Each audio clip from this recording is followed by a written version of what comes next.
build a dog out of sticks and twine. I can call you master, you can call me mine. Wrap me in plastic and make me shine. We can make a dollhouse, follow your design. You can call me mine.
Let's build a dog out of sticks and twine. I can call you master, you can call me mine.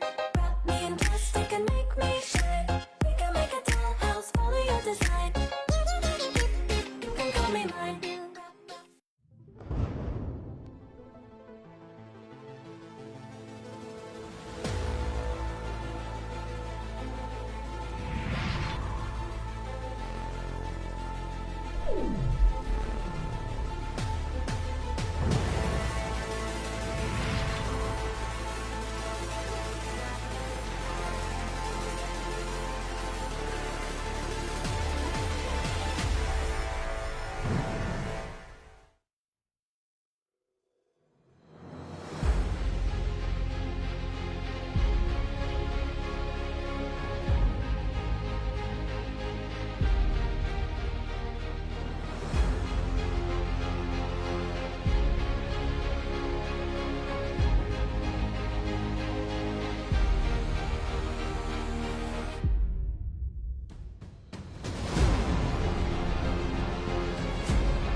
build a dog out of sticks and twine. I can call you master, you can call me mine. Wrap me in plastic and make me shine. We can make a dog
Let's build a dog out of sticks and twine. I can call you master, you can call me mine.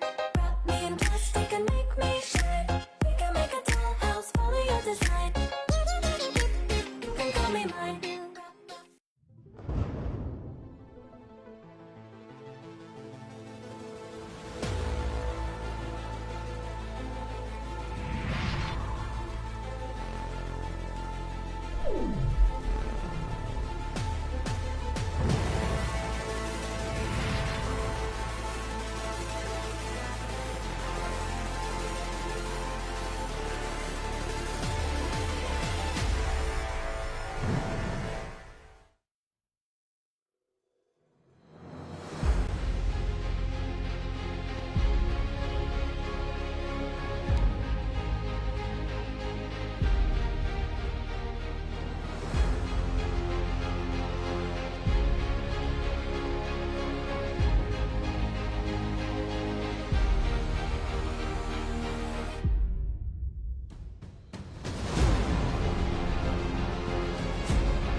Let's build a dog out of sticks and twine. I can call you master, you can call me mine.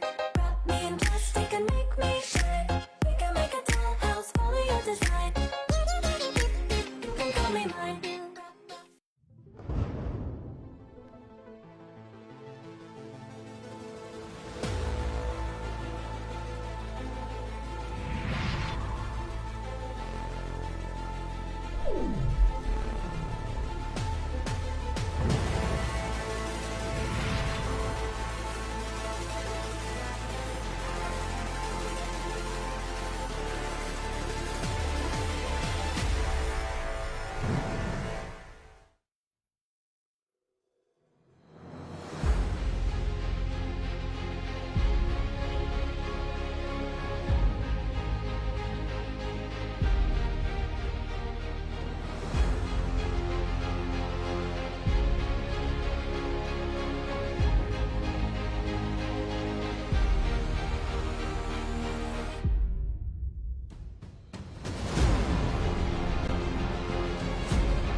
build a dog out of sticks and twine. I can call you master, you can call me mine.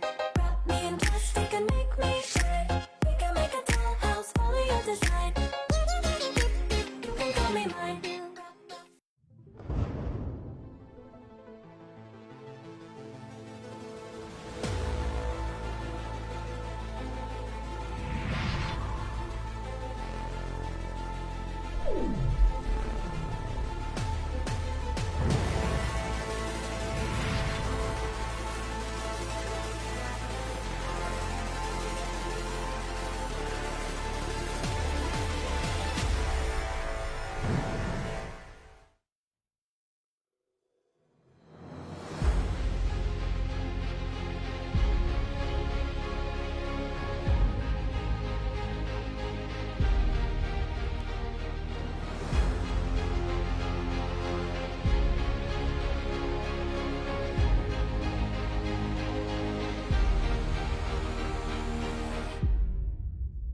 Let's build a dog out of sticks and twine. I can call you master, you can call me mine. Wrap me in plastic and make me shine. We can make a dollhouse, follow your design. You can call me mine.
Welcome back, ladies and gentlemen. It is a pleasure to welcome you back to the AOC stream. For those of you that are just tuning in, we've had to reset the stream due to some limitations over on the streaming end, but we're ready to roll with the second half of the quarterfinals.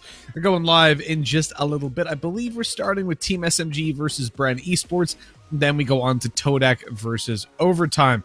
My name is Mitch. With me is the wonderful Simo. We've been having some fun chatting and at times singing through some of these matches. Been a lot of fun so far, Simo. Yeah, no, I've been having a blast. I see that your knowledge of music is wide and expansive. It's deep like a nebula. You know, never-ending stars keep funneling through. You keep trying to find an end, but there doesn't. But unfortunately, or rather fortunately for you, there is no end quite yet for this stream. We still have 2 more best of 3s to go through. You had highlighted that this up and coming one is going to be a little bit closer. Maybe the last one of the day, Todak should be able to kind of seal that one in a 2-0 sweep. We'll see. There's been a lot of surprises, and it started off with a surprise in our last best of 3, where Alter Ego managed to take down AHQ in a 2-0 fashion. So it does feel like anything can really happen, and that's usually the name of the game for quarterfinals. It's really difficult to tell which way the coin will fall. Well, this is it, right? There is no predicting what's going to be happening in these games from what we've seen so far, but I would guess, at least for this next one, SMG versus Bren, this is going to be a pretty close one. Let's take a look at the tournament, though, that they're playing in. Of course, this is the AOC Masters. And when we look at the overall format, you'll see that it's been quite a road to get here. We started with national qualifiers, in which 2 teams from every region, with the exception of Thailand, who had 4, they all competed within their regional qualifiers, made it through, or within the national qualifiers, to the regional group phase, in which we saw 16 teams go up against each other in 4 different groups of 4, round-robin format, facing each other, the top 2 of which came through to the regional final, which is, of course, where we are right now, playing through the quarterfinals, and then tomorrow the semis, and the next day the 3rd, 4th place decider into the 1st and 2nd. Of course, it is important to distinguish 3rd from 4th, Simo, because there's a chunk of change in between the 2. Yeah, for sure. I mean, for everybody participating in the top 4, the semifinal bout, they will all receive AOC gaming monitors, so no fret.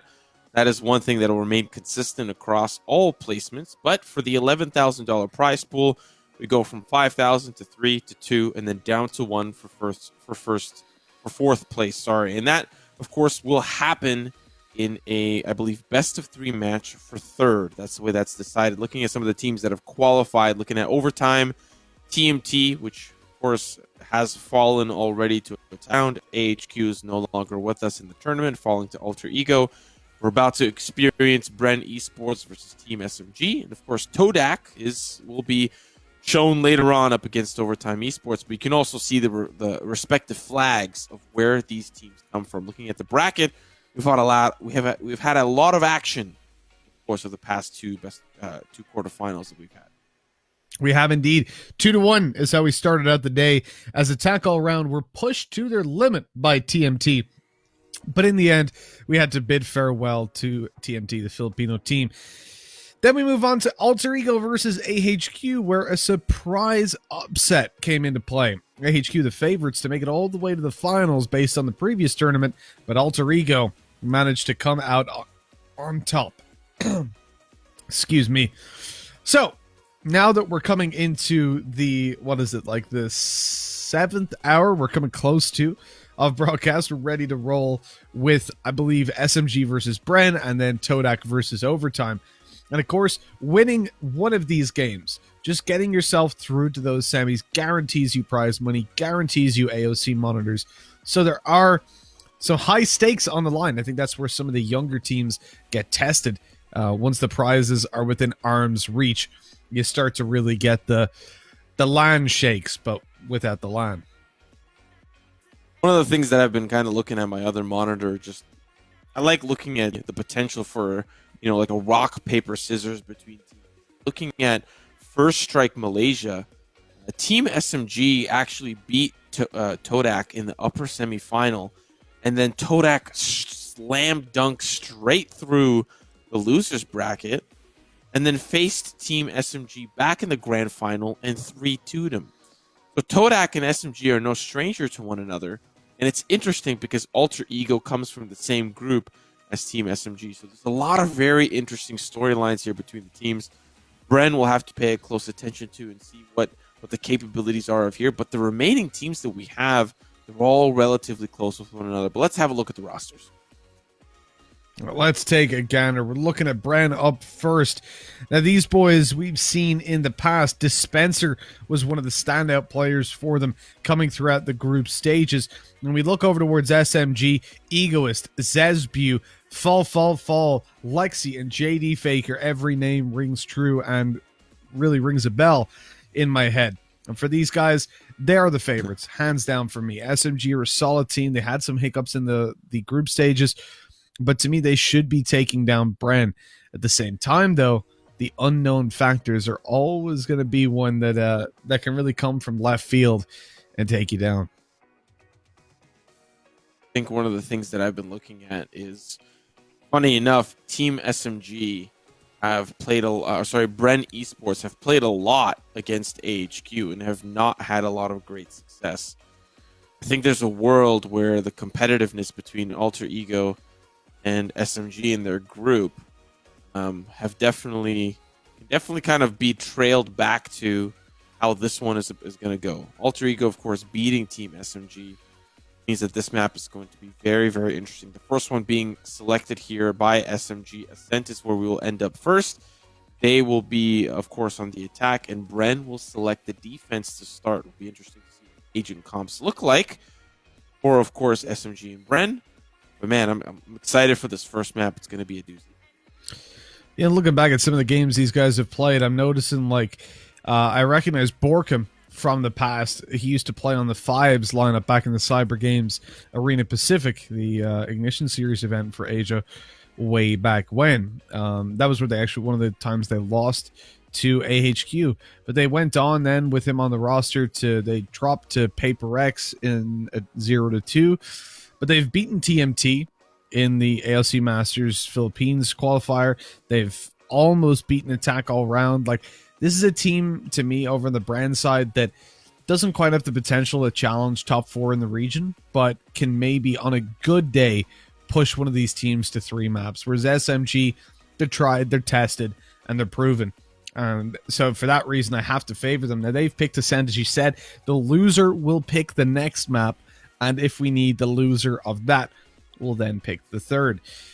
For SMG, finding themselves on Ascent attack side to start with, there's no fidgeting about, I believe, in this one. Oh no, hold on. Bren will get 1 character banned from SMG due to 1 penalty in the group stage for their first game. So we have got SMG have banned Sova from Bren. Oh. Again, another big hitter. Bren, starting on the defensive side, will lose one of the key factors in taking the B-side defense. That's a huge advantage for SMG. And not to mention, we'll see what, of course, the agent selection looks like for SMG. Obviously, going to be opting in for the Sova, but what else surrounds that composition? And I think you're right. I think looking at the history, especially like the past 5 games across the board for both teams, there's been a lot of convincing victories for SMG. 2-0 against Todak. It does look like, I believe, a victory against Myth Attitude. A lot of very, very interesting victories for Team SMG. So considering the Sova is off the table, I kind of expect this to be a little bit of an easier win for SMG. But not everything is going to be as set in stone as we might, initially look at, especially between what possibility for Brent to kind of Jesse upset. Bro, Jesse has taken too many drugs. He has not realized that Sky is banned in this tournament, and so he's picked him. Too many drugs, Jesse. Too many drugs. Let's read the rules next time. So I looked at it and I thought, I guess you could say maybe a little too high in the sky. There we go. I would have said that, you could pick any agent you want, but realistically, sky is the limit. That's this time the sky is the limit, quite literally. But when I looked at that, I was thinking, okay, you've no Sova, so with Sky, you use your flashes to get a bit of info to push in. That makes sense to me, right? But no, you can't do it. It's not allowed. Not allowed, Jesse Vash. Come on, bro. So coming into this one, then we'll see a little bit of a change up again. We're gonna reset things and give them another shot. And if they pick Sova, I'm gonna lose my mind. I'll be honest. They should just get another penalty for doing that. Second map penalty, character ban. We just go all the way. Ban, yeah. you can only have 5 agents. We're gonna predetermine them for you. They're all Phoenix. 5 Phoenixes. Let's go. Yeah, we're gonna use the Google dice roll to decide what you're playing. Luck. May the odds ever be in your favor. No volunteering as tribute. I mean, the other thing you do, right, is have, like, they choose all 5 agents, but we choose which player plays which agent with a random dice roll. So you've got your good comp, but you've got someone who's like, wait, I've never played Cypher before. What's going on? Yeah. That'd be an interesting tournament, actually. You did a whole tournament like that. I'd like that. I would like a 1v1 format, some sort of 1v1 map, and I want pro players to bring pro teams to bring forward 2 people. And I want Archon mode. 1 player on the keyboard, 1 player on the mouse, and you 1v1 and see who's the best team. That's what I want. Ooh. That'll be very interesting to see. I saw a video from Cloud9 the other day. One player is playing blindfolded, and the other player is telling him where to shoot and where to go, and they would 1v1 spike plant. And one of the players on Cloud9 chose Killjoy. Come on, that's not fun. That's not fun. You're just cheating, man. Alarm bot, nanoswarm, turret. Yeah, man. There's no way you're winning that, especially blind.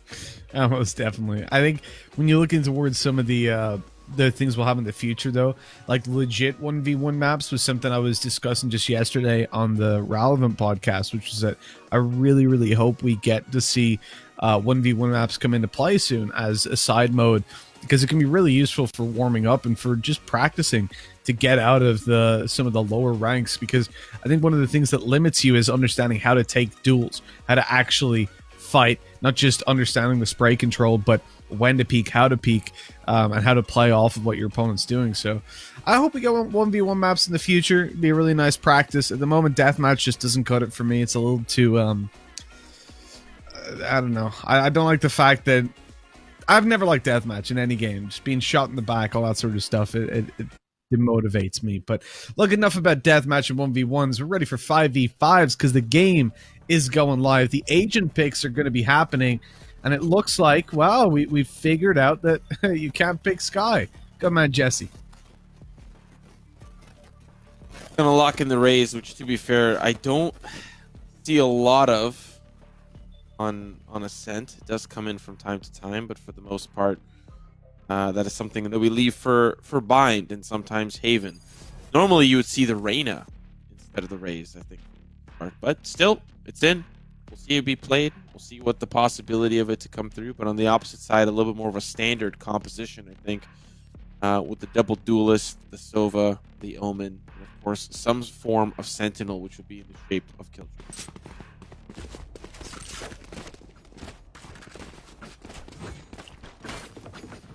Interesting that we get the Egoist on the Killjoy and the Cypher on Dispenser. But I do wonder, when it comes down to this map, you know, you'll always have a little bit of debate around it. That's where we see Killjoy used quite a bit. But some of the things you can do with a Cypher, like one way is for me, always going to be like the most powerful thing about Cypher. The ability to play off one ways and have map control from across the map. One of the other issues, though, is that we've seen it play already a couple of times on players' minds, where if you've got an Omen in play, those tripwires are meaningless unless you're nearby to hear the shadow step. Otherwise, you'll end up just getting completely caught off guard. Speaking of getting caught off guard, 𝗏𝗏𝗏 probably not thinking that there's a two-man push through B. There's a lot of ground covered, but actually, think about it. Wait a second. Take a moment. Seat back. 𝗏𝗏𝗏 holding the angle. So if 𝗏𝗏𝗏 peeks here, all he needs to do is hold, because he's about to see a player. How many is he going to see? Oh, shots. They don't connect. Oh, 𝗏𝗏𝗏. So much trouble. He's going to flash his way out.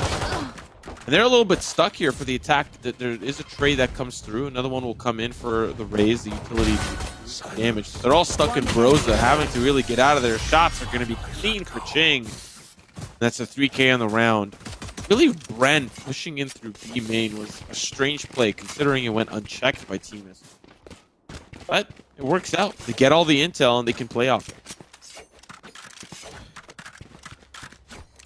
It's a good start, at least for Bren. When you look towards SMG in this round, weaker weapons is where they're going to be sitting, right? Your classics, see what they can get done. Pointed aggression, again, going to be the name of the game most of the time. You've got Reyna sitting towards A lobby, though. Looking to maybe try and take some individual duels. I see him thinking about a mid-peak. Guy's a lunatic. Those are the ghosts, too, of all things. And they're going to try it again. And they're going to successfully, well, they'll at least trade. Dubstep's going to back away. No wubs for this one. No. 4-3. It left. Round likely going to go into Bren's favor, but possibility for SMG still really make this B push work. Thing is, if you're SMG, right, you've got a Reyna, 1 kill, she's up to full armor, can pick up a weapon, it could be huge. I like this push through the smoke, though, that they're at least thinking about. Down goes Dubstep, weapon retrieved, site secured, spike planted, and an even enough 3v3. This is pretty bad for Bren. They've got to be feeling the hurt now. They have to clear out a lot of these angles. The drone comes out. It does actually manage to spot them in towards market. Cage pop, push comes through, but there's a player waiting in B main for the cage to dissipate. All they need to do is buy some time for him to swing on in, but 𝗏𝗏𝗏 falls, so does JD, and it's all down to 1. Fall, fall, fall, classic in hand, and fall, fall, fall he will. Still, the damage has been done, though, by SMG. They got the spike plant. It would have been amazing if they managed to squeeze out the round, but for Bren, that Phantom will move on, but that's about all that they can afford. This gun round is going to be pretty important for SMG. And Op somehow comes in. That's right, the Ghost is what Dubstep only purchased. He carried that in from that first round. So this Op coming through, it's going to be very interesting to see where that's positioned. So far, it's looking like it's just going to be a mid-peak up to Cat. Alongside really 𝗏𝗀𝗀, who he's been playing with side by side. Their buddy system really unmatched so far. But we'll see if JD Faker will survive. I don't think he will, but the recon bolts will likely spot them out.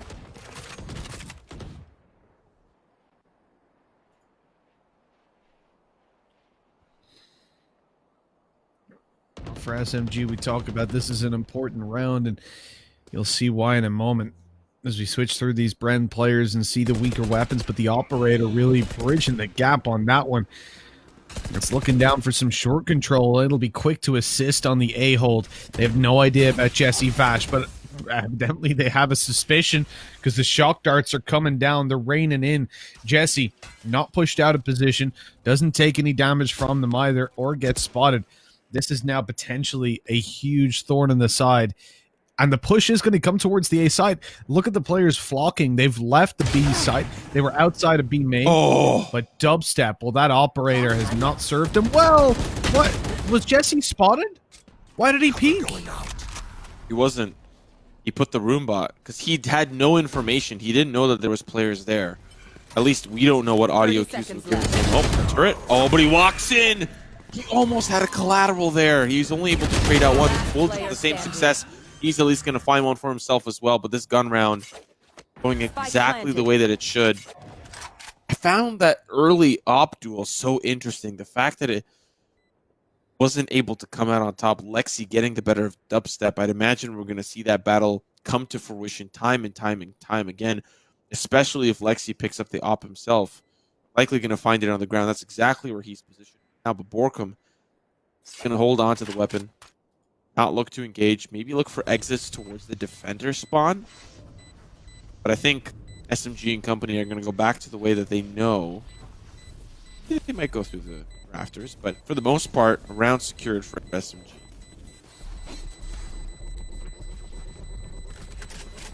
They'll take it, right? They will absolutely take those wins wherever they can find them.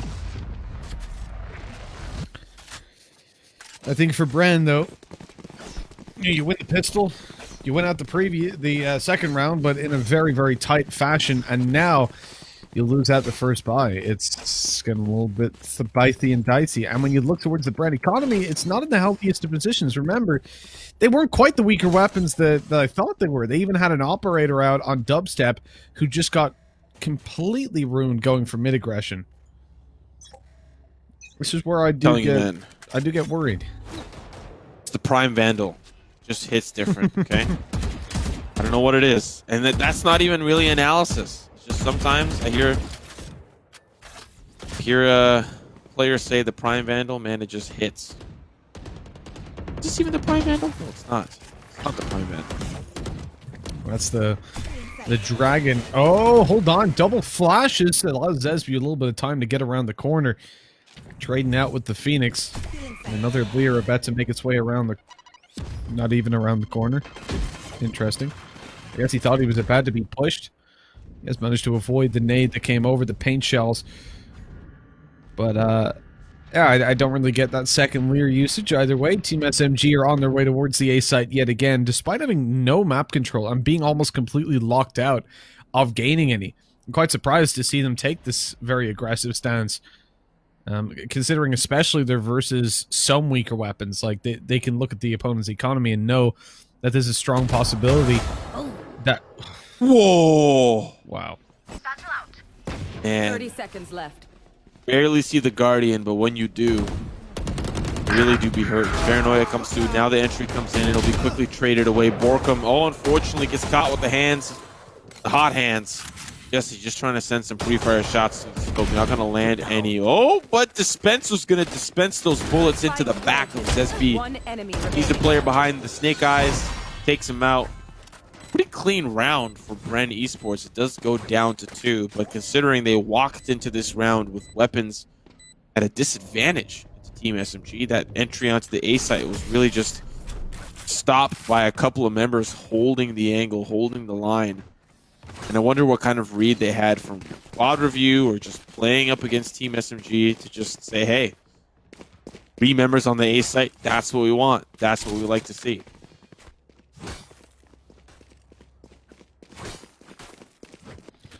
Big plays, big moves. As well as the fact that you've got Bren taking the lead, you have to look at Team SMG's ult economy swinging massively into their favor. The sad thing really is that you don't have the Blade Storm yet online. Had that been in play for 𝗏𝗏𝗏𝐿𝐿𝐴𝐶, you could have seen him take it here and really save his team's economy. Instead, he's going to be the one entering, and I think that's very much, well, a middle that is. I think that's very much down to the fact that he has, first of all, already shut down the operator at peak in a previous round, but also because you're going to want him to try and find a kill, possibly an ult orb as well, just to get you into a position where he can afford to give over a weapon and have that ulti online. And that was not the play. Reloading right out in the open, questionable. That's so unfortunate. They're going to use that lockdown to at least gather some space on this B side. And you'll see Bren back away. They might jump back in, blast back into the site. That's going to at least keep safety. The Nano Swarm is going to be thrown down so he can't re-peek that angle. Here comes the run it back. It's going to be quickly dissipated, but they need to make their way onto the site. Angle's being held, but it's an off one. Now they jump in. Shot's going to be good for 𝗏𝗏𝗏. But 𝗧𝐵, Reyna can definitely come in big here. Invisibility comes in, down to the 1v2. There's a player from behind, but he's wrapping around the long way. 𝗧𝐵 30 seconds. gonna wrap around back. Mind games. It's gonna be good. Invisibility. And he can just go all the way towards the A site or hold the angle. Nice clutch from 𝗧𝐵. Play that exactly how Arena should. Using the the dismiss to reposition once, reposition a second time. That's what.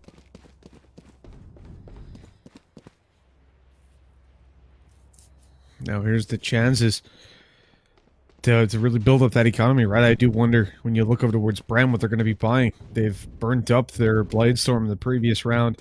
You're left into a position where realistically I don't expect much. A few sheriffs at best. Based on the stances of some of these players, yeah, we've got some classics, we've got some sheriffs. For SMG, the name of the game is just staying together, avoiding walking into any of the crossfires like what we're seeing on middle. As you can see, they're just hoping that somebody walks in and challenges them.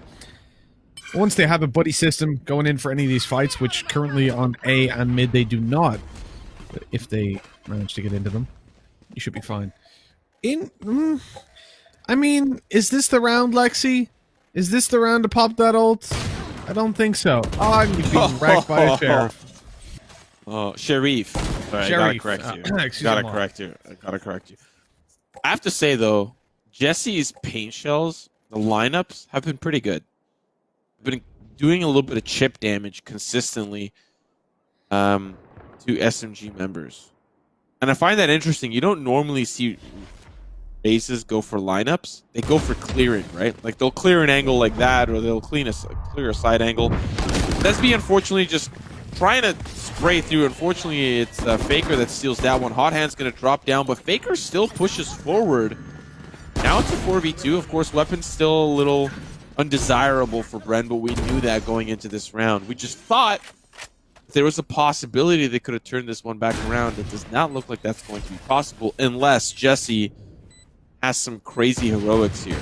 Up on the rafters, Faker in the classic angle, has to reload the clip. Perfect timing. 4K on the round. And we're all tied up 3-3. And remember, a lot of these rounds tend to swing towards the attacking side, so I think we are definitely looking at SMG. They've got a little bit of weight on their shoulders to deliver the majority of the rounds. I don't know exactly how...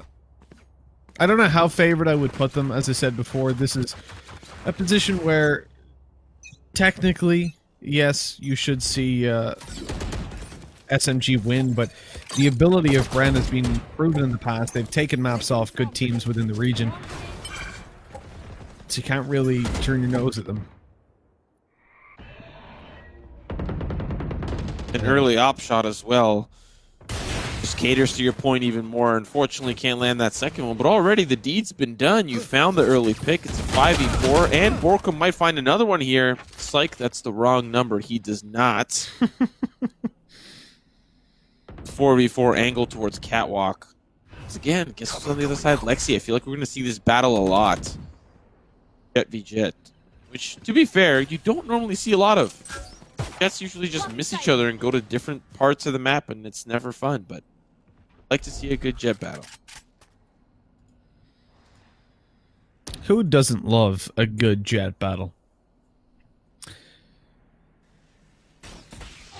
Dubstep's looking to offer one up, waiting for that player to peek around, and he's being pushed out of position. He's being tagged up as well, using updrafts to try to avoid it. It gets so close, but in the end, he will survive. The swing is good. 𝗓𝗍 able to grab a kill. Dubstep quickly traded. The heal coming through as well off of that. And we see Team SMG secure the site. They're going for the spike plant. 𝗓𝗍 waiting for somebody to peek out wide. There's the shots. There's the head, but 𝗓𝗍's the one that's dead instead. And SMG now have to win out the 2v2, and look how low their killjoy is. One shot through the rafters will definitely take her down. One lucky shot, shooting fish in a barrel. And that fish is gushing. Now the player in rafters don't need the killjoy whatsoever. 𝗓𝗍, which we just saw in our graphic, is the player to watch for SMG, and I'm starting to see why. Another Empress already on the docket, and it just feels like last round or 2 rounds ago, saw that Empress come back, and here it is once again. 9 kills, leading the pack, leading the team, and has the most credits in the lobby. A lot running in favor here is 𝗓𝗍. The Reyna really working out here on Ascent.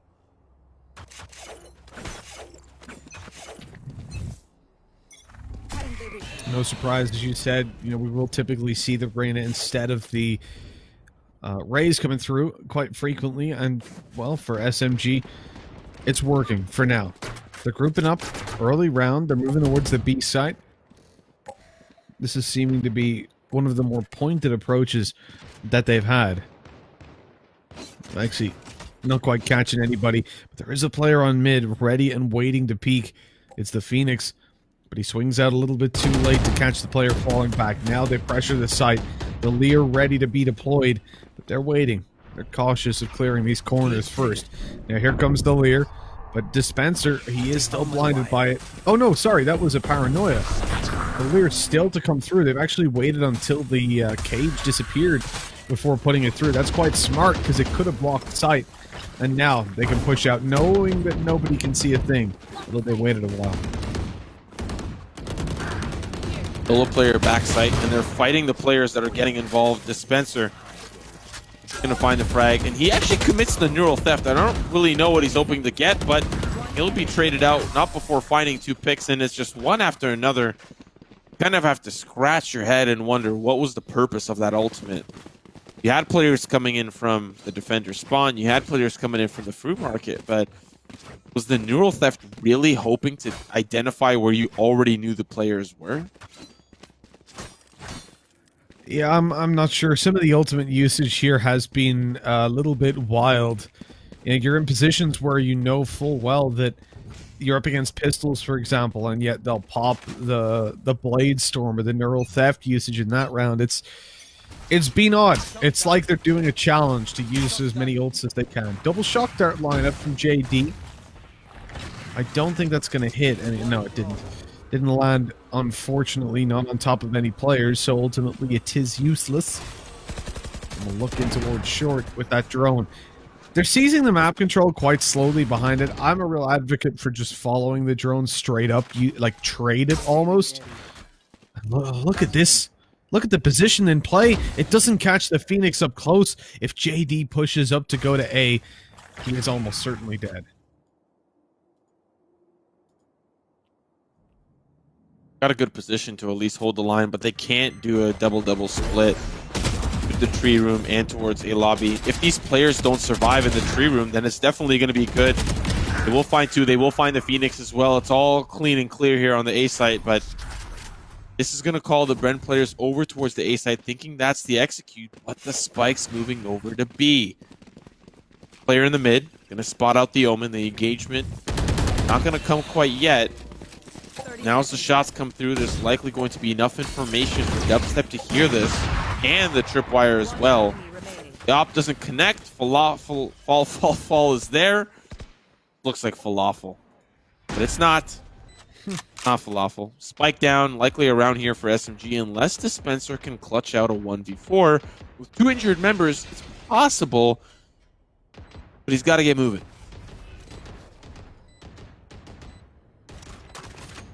You know what? You're just making me hungry now talking about falafels.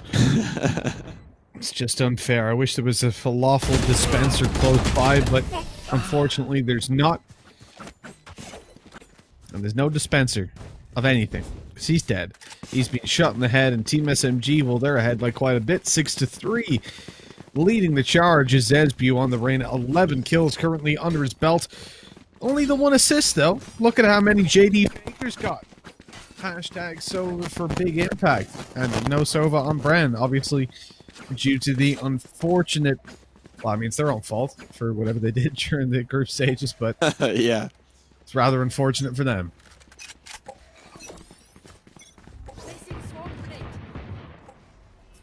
Kind of like that penalty, though. Kind of dig it. Because it gives you an early look at like what people would ban, right? Yeah. And it does feel like, I think that we saw a huge priority from Sage, and of course slowly get nerfed, slowly get nerfed, slowly get nerfed. I'd argue that I think Sova has kind of filled that shoe of like, yeah, this guy's needed almost on like every roster.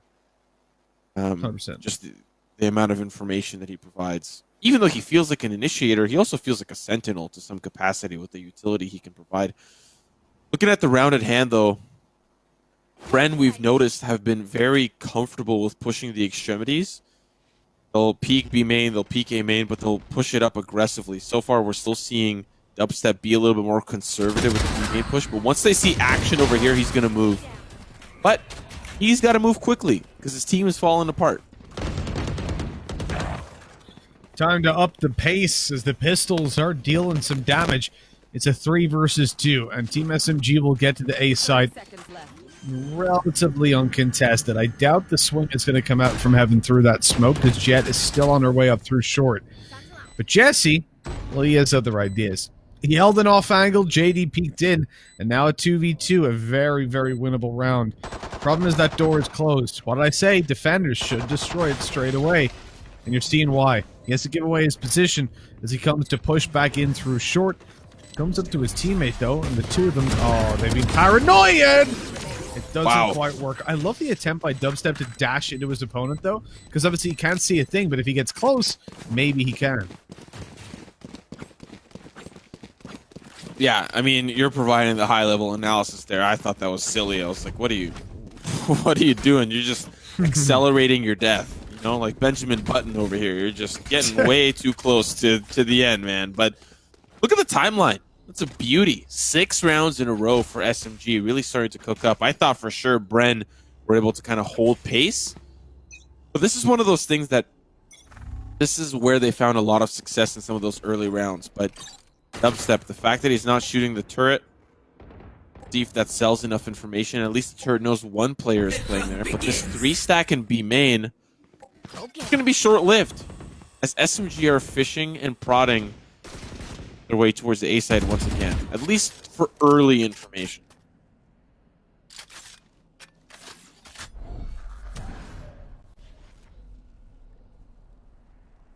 SMG looking like the favorite team that we expected. And I do wonder, you know, when you pop that ultimate on Reyna, you got to get in there fast. It's going to fade away eventually. You need a kill. He was waiting for the offer to come through from Omen. But in the end, it doesn't seem to really give any dividends. And that is the ultimate. The Empress disappeared. It's gone. It's out of the game straight away. I mean, I think Brand responded perfectly to that. You hear the Empress? Just wait. Just see what they're going to do. Enemy kill.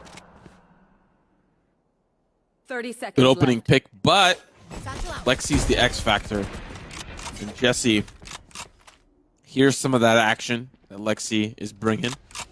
Cage triggered. And it's selling, at least for the time being, especially the Killjoy over towards the B side. But once they've seen a player towards A main, they know that the jig is up. Lexi going to 10 play seconds point, left. not let them come in. One more pick will come easy. But there's not a lot of time left.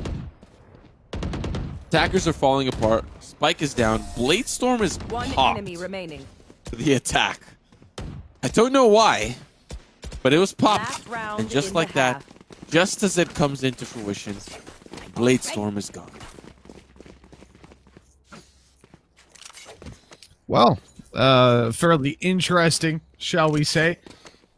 Turnaround. Bren getting away with murder on that one. I think SMG looked a little bit lost, to be honest. They didn't have direction in the round. The Empress pop didn't really link up with any sort of map seizure, any sort of push. It was just, I'll pop it, I'll wait, and I'll see if someone peeks me. And okay, it can work sometimes, but not this one.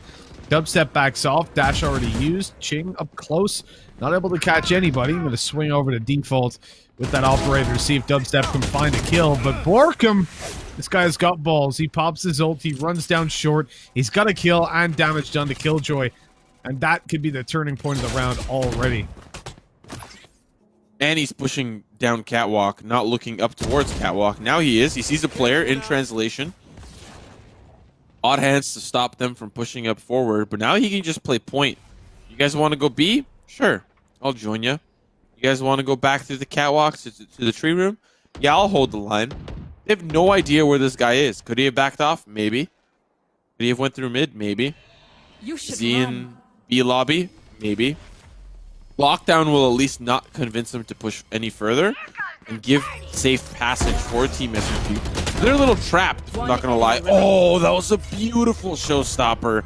Finds JD. One player remaining, but it doesn't matter. Borkum's there. What a great round from Brent to just kind of pinch the attack. You rarely see the defense play so offensively, but for Brent, it works.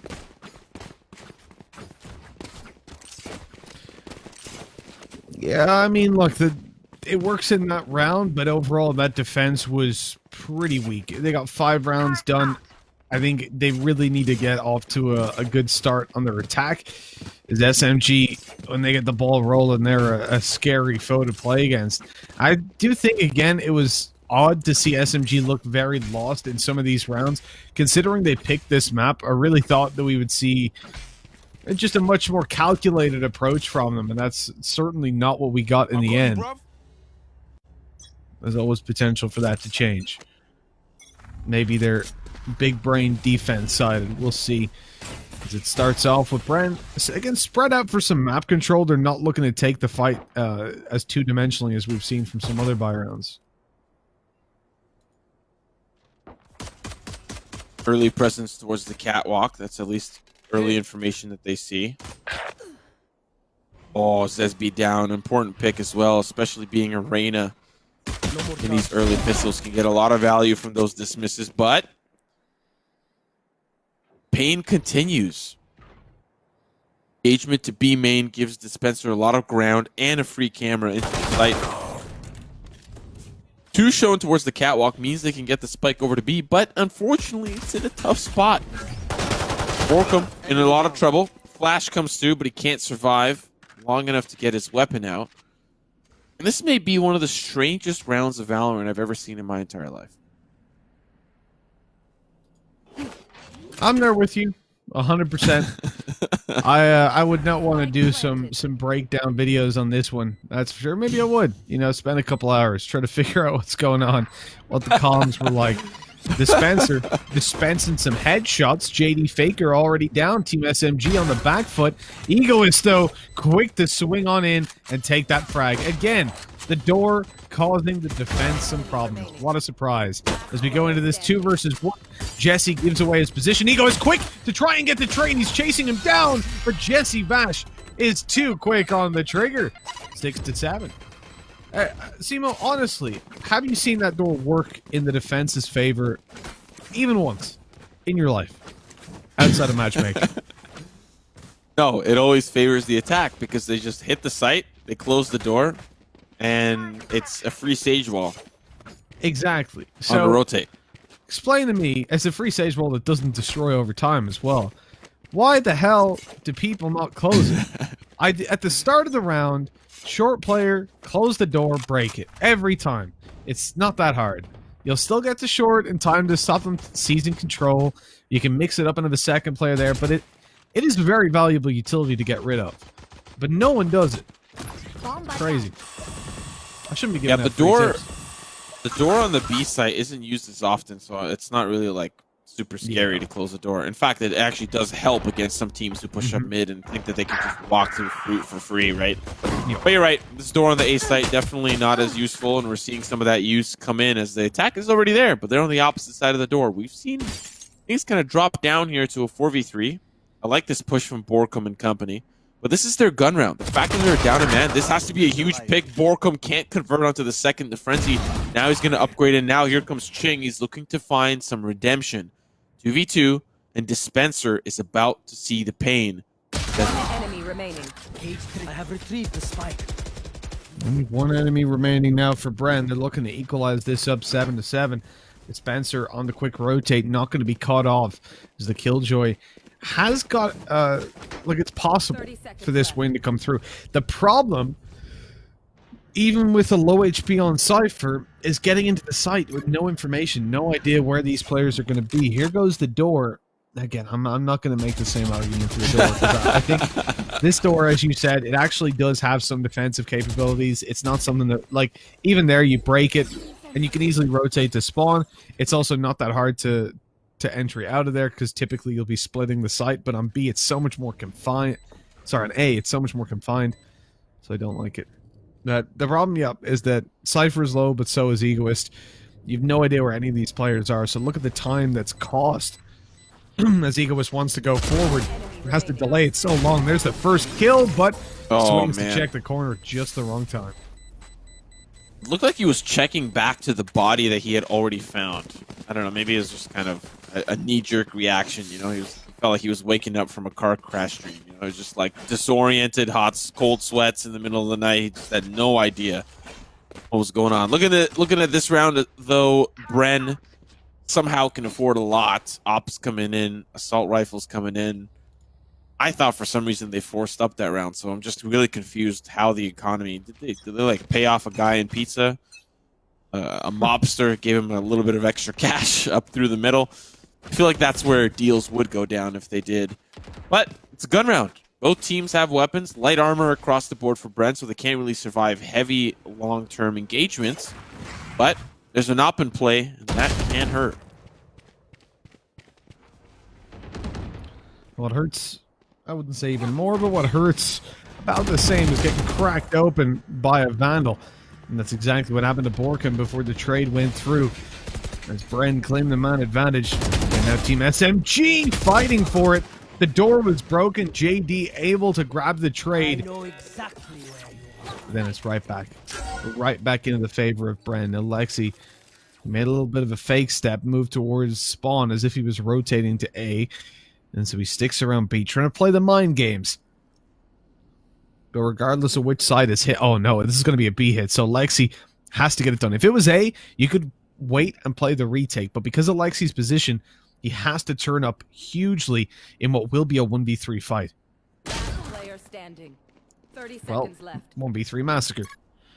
You teed it up, but unfortunately, too many pars. Too many pars for the course. Now it's all down to Egoist. And Spike planted. let's hope the ego does come through. A little confidence. 1v3. Might want to save the weapon, but we're still early on in the second half. I don't know why I found that so funny. You saw the weapon on the barrel, thought it was a person. Gave away his position, sees a player from range. They know exactly where he is, and the rest of the team can now start to swing together. We'll see dubstep swing. First op is definitely going to hurt and seal the deal onto Egoist's life. Now Bren Esports on SMG's map pick have the round lead for the second time. They had one at the beginning. It was tied up quickly, and then SMG ran away with it. But now they will be down to SMGs themselves. And Bren will likely extend this to a 9-7. Tough spot to be in if you're Team SMG, considering this is the map that they picked. Bren have really found themselves in a good position to, I think, take this first map.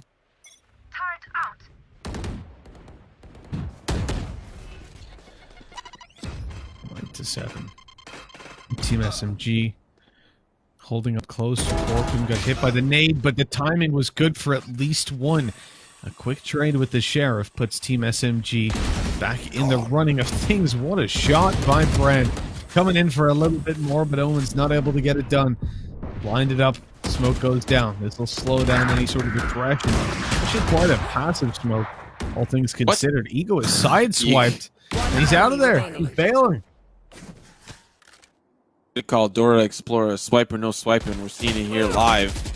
Oh, the range, the stinger. It's been doing it before, but Spencer, he be dispensing those headshots round after round.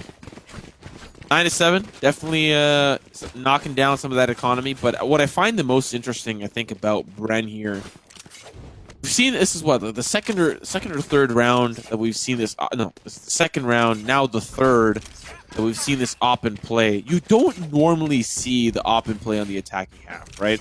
It's something that is very difficult to play around and execute because you're peeking in, hoping you find a pick, right? You're not holding an angle like you would on the defense. So for dubstep to find any success with this op, that is going to be the big question for me. Where they play it, how they play it, what they end up doing. Is it just going to play back and hold angles? Like, what is it going to be used for? Looks like it's going to be used aggressively. Joke's over! You're dead! My feed froze for a second, but we're good to go. So back in an aggressive push in towards the A side, opens it up, gets Bren the plant, or should be. Got to dodge that Hunter's Fury, but it was only one tag left, so they feel free to just get that spike down. And for Team SMG, the favorites in this game, it could be the second upset of the day. Losing out on this round, again, wrecks their economy. Oh, look. I don't believe it. Is the door blocking them out? That's weird. That's crazy.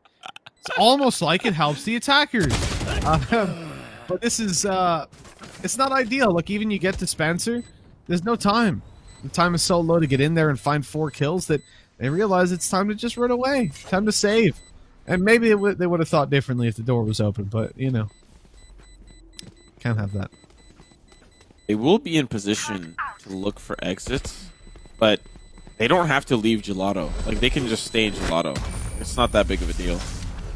They won't get tagged up there. They could just... No, don't do it. Borkum, don't do it. Okay, you're fine. 10-7.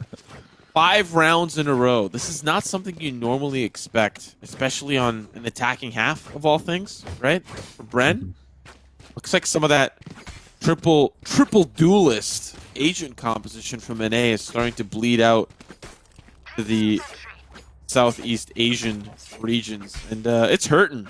It's definitely hurting Team SMG. The firepower, the sheer ability to just be annoying in 3 different ways, definitely paying off here for Brent. I never see picks from that angle. Up on that box there, you never see picks there. Nobody ever plays that angle. It's crazy. That's a hell of a push by 𝗏𝗀𝗀. He's come in with two, closing out everything towards the A site. The TP went in. They've got control. They're running around, and Team SMG, they are just being decimated at this point. This is a convincing attack by Bren. I said they needed to get off to a good start, but you know, at some point I kind of thought SMG would slow them down. Yeah. Yeah, I think like everything makes sense. Like why Team SMG are coming in as the favorites. Based on some of the recent performances against some of the teams that we consider top teams in this AOC Masters tournament. But now we're looking at another upset. Who would have thought? This is crazy. And, you know, if there's ever going to be a time for upsets, give it to me in the quarterfinals, for sure. Things get a little bit more consistent towards the semis, but fortunately, 𝗏𝗀𝗀 is going to find his hand at Egoist, back away. But 11-7. Good spot for Bren. Some of these weapons are being saved for SMG. Don't know what the economy looks like. We'll have a look after this round. But, and I would not want to be in the position here for SMG. They are losing their map pick. They get another shot at redemption in the round to follow. They feel confident on bind. Well, that's where Bren have the most comfort. They're totally comfortable with it. So we'll have to see what that map veto looks like. Not there quite yet. Still an opportunity for SMG to come back. I just feel like there might be a world where SMG is already thinking about what that next map looks like. Yeah, considering how little access they're getting, it'll definitely come soon, that moment, but we'll have to see if that moment is far away, as in one round away, or if it's already arrived. And look, again, the ultimate economy, a little bit of a check-in. Team SMG are miles ahead on it. But for Bren, they've got a lot to work with. That showstopper, combined with Blade Storm and the fact there's an operator in play, you're looking at a really diverse attack at the moment from Bren. They're stacked up to move in towards the A site. Team SMG passively outside of it. The smoke's going to go down. Then the wall's going to go down. Or the door. And that's going to be a problem for Team SMG. Now, it's happened to them about 7 times so far. So, we'll see if there's any kind of reaction there. Doubt it, but we'll see. They have got a Sova close by, so honestly, if they start to push forward, you could just go for your Sova darts in towards the right side. You know someone's going to go there to close the door. It always happens. I'm going to try to wrap around, though. You can't beat him, join him. You know? As 𝗔𝗢𝗖 would always say. He's about to have a mouthful. Unfortunately, he's going to be getting the headshot to the dome by 𝗓𝗏𝗍. They've got to be careful. Now here comes the peek from the op. It's not going to find any success. They've got to get onto the site, but now they're going to get a little bit of help. 𝗏𝗀𝗀, shot through the box, going to take the Reyna a little low, but she'll heal back up to full. Another shot here from dubstep.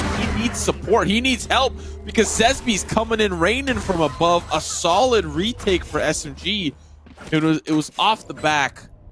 Out of ignoring your attempts, you're pleased to close the door. And you know what? Instead, they're just going to wrap around and go through the A lobby.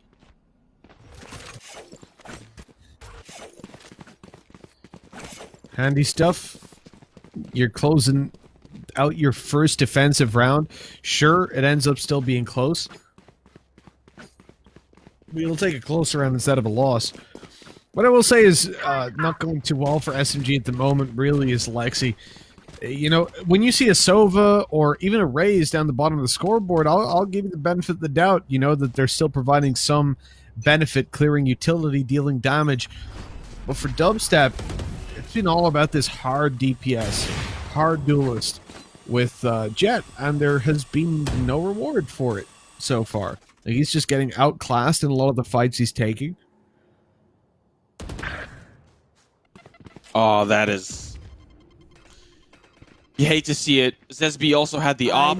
That might get picked up. That might get denied. Neural Theft's going to give a location on where the players are. This is not how you want a finishing round to look and feel like. Doors going to get closed. Oh, wait, it's not. 𝗓𝗏𝗏𝗏 really just wants to gather a lot of space. They know players, at least in rafters. Running back's also going to find some of that information. And now they can play around this. Here's a showstopper popped out, but it's thrown in blindly. No results from it. Door closed. Wow. Is that going to be an issue for the defenders?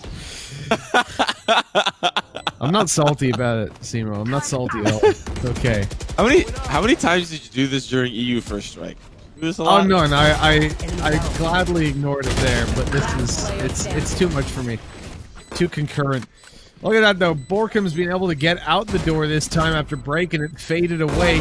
Still got 2 to take down, and 𝗠₀���🐃. Has he got it on time? I think so. Yeah, he has. He's won it. That's absolutely fantastic. Correct me if I'm wrong. That's not any faster than running, is it?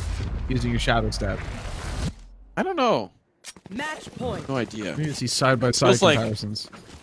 It feels like if Riot Games ever made a math textbook, that would be one of those questions. You know, if Omen TP'd 3 times in a row, Johnny ran track, ran the same distance, who would get there faster?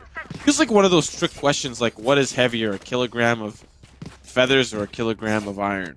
Like, well, A kilogram of iron. Iron's heavier than feathers. Come on. It's easy. It's easy. What do you mean? Trick quest. Come on. You think feathers is the same way? Come on. My way.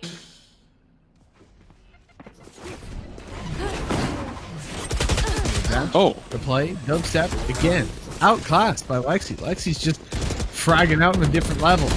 Cloudbursts have allowed them to drop down to the site, but they're a little bit concerned about there still being a player inside them. As the spike goes down in what could be the final round, Team SMG have the man advantage, but look at the ults. They've got nothing to really clear this out, so we have to rely now on their utility being the deciding factor, or at least just their ability to trade man for man. Saladrone's going to give information that they're just turtling into the site, which means somebody's gotta do the dirty work. Somebody's got to peek. Somebody's got to push in. Recon Bolt's going to help out, and Ching's actually going to survive. They'll find 2 picks. 𝗠₀���🐃 answers back, but it's just a bloodbath. And Bren cannot hold the line in the cave. Team SMG will be bringing us up 12-9. Likely going to be an eco to follow this. We'll see what the economy looks like. I'd imagine it's been broken for a couple of rounds now. Or at least it's going down to a breaking point. A great retake for SMG. Yeah, well done, well handled. It wasn't even just trading ability, it was just raw aim alone that brought them that win. Again, seeing 𝗠₀🐃, well, seeing both 𝗠₀🐃 and Dubstep kind of underperforming is a surprise. Especially picking into those Jets, it's similar to the Reyna. You've got to be confident in your own ability, and there is no room, there's no wiggle room to say, oh, I'm a support Jet, really. Even if you look at Scream, who fulfills what I would call the support Jet. As I said before, in First Strike, this dude dropped nearly 30 kills every map, so there is no excuse. Obviously, not everyone is Scream. Well, only one person is Scream. And thankfully, because I think if there were many more people as talented as him, I'd have to stop playing video games. And there's at least somebody with his last name. Their name is Ice.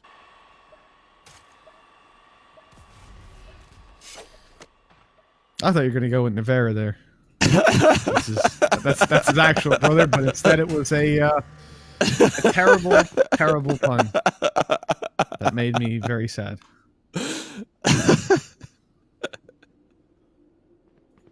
Well, thank you for ruining my day, Simo. It's only started. It's only 10 a.m. You're already ruining the day. Look at that. Speed 30 running it. seconds left. Let's go! Speaking of speed running, 𝗠₀���🐃 using the run it back, clearing out backside, does get that clone to dissipate, but those were shots from behind. Unfortunately, brute forcing your way onto the site's not always the easy answer, and we're seeing Bren get absolutely halted in this B main push. Team SMG, what, 3 members stacked on the B site? 4 members? I get it was a little bit of an eco round for Bren, maybe not having the most available to them, but damn, you can't just beat your head against the wall and hope that everything's gonna work out.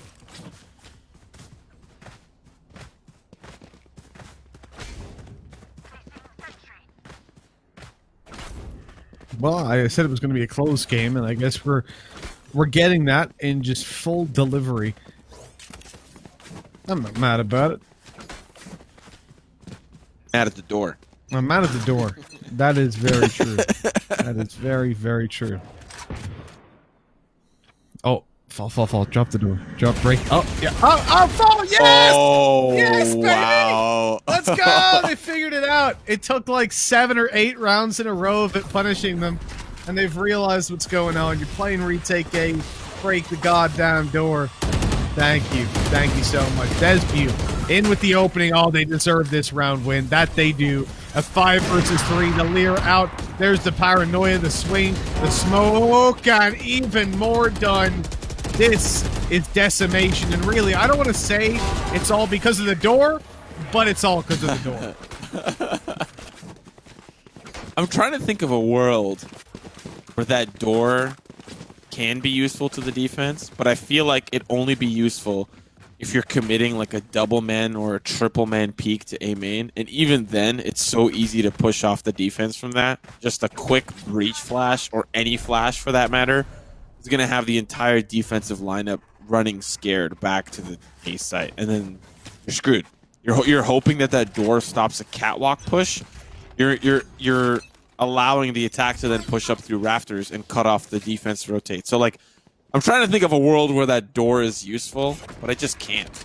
I just can't. You've made me a believer in cancel door 2020. Cancel A-side door 2020. There you go. Cancel the A-side door. Well, at least Fall has figured it out. He's joined the movement. And if you want to join the movement too, all you have to do is break the door in your games on the defensive side. You will not regret it. But now we're looking at Bren. Look, they want to charge into this B site. They've managed to get an opening onto 𝗏𝗏𝗏𝗏, having traded out one of their teammates. Oh, 𝗏𝗏𝗏𝗏𝗏 get absolutely ruined through the flame wall. He gets shut down. Flash is turned from. Oh, they dodged the paranoia too. 𝗏𝗏𝗏𝗏 still able to deliver a kill. He's low HP, probably going to use his hot hands to heal up. He still has them in play, but he takes down 𝗏𝗏𝗏𝗏𝗏, so he certainly does have them now. He's gotten his 2 kills. Down towards top mid he goes. Hot hands himself up. Hot heals with his hot hands, and oh, the 2v3. This could be it. I like this recon bolt to stop the flanks from coming in, and 𝒍𝒂𝒻 is actually going to get a lot of value. One more player remaining. It's JD Faker. You will not be faking the victory. It's the victory indeed for Bren Esports. To be honest, a very shocking performance. A map picked by SMG. Now we're staring down the barrel for a potential 2-0. Yes, it does hinge on that second map and, of course, where that ends up and, you know, etc., all that fun, fancy stuff the casters say. But for the most part, this is a very, very good performance for Bren to solidify themselves at a potential 2-0 victory over SMG. Oh, 100%. I think Bren now, they have that little bit of a buffer. Again, we have to go back to the point that their opponents were the ones that picked this map. So it's not like they're going to pull out their best map all of a sudden. Like, that technically was their best map.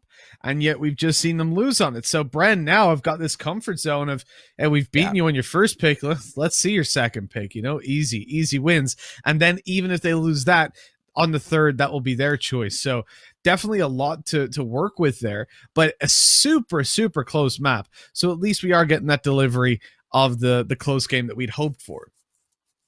Looking at some of the statistics even, Ascent is the worst map for Bren. 38% win rate across 8 matches. I don't have the statistic. I'm not going to look through every team that they played, but come on. We're going over potentially to Bind, where they have a 64% win rate across 14 maps and an 80% win rate on Haven. If that's where we end up, it's not looking good. But let's look at some of the map stats for this particular map, Ascent, and see who really deserved the MVP and who was the entry fragger for the match. Well, look at the 18 kills on the board for 𝗏𝗏𝗏𝗏𝗏, but he actually didn't top frag, not even on his team. He's up there because of his average combat score. And this is, again, something that I want to come back to. He's got 8 assists. It's the damage dealt round on round, the fact that he's able to find openings, deal damage, and let his teammates convert on them. That's what I'm here to see. Not only that, but he was involved in most of the opening duels. You can see Dubstep and 𝗏𝗏𝗏𝗏𝗏 actually tied for first bloods. But the fact that Dispenser, the Cyphers, out in front, doing all the heavy lifting for his team with the 20 kills, top frag in the server, tied with 𝗏𝗏𝗏𝗏𝗏𝗏. It's a good sign, man. We're seeing some seriously talented ciphers in play in this tournament. Yeah, looking at the MVP of the match, 𝗏𝗀𝗀 definitely well deserved. In some instances, carrying the team to victory. But honestly, alongside 𝗏𝗀𝗀 was always Dubstep. Once we got to that defensive half, they started to split up a little bit. But once they were on the attack, once they were on the defense, you saw a lot of the buddy system for Dubstep and 𝗏𝗀𝗀. Peeking B main together, peeking A main together, peeking down the middle, looking for courtyard control. They were very aggressive in their setup. And if we're going to Haven, that is only going to encourage them even more to look for courtyard control, to look for long control, play around the sewers, play around C long. Wherever we end up going, expect these two to be an absolute threat, regardless on what side they're on.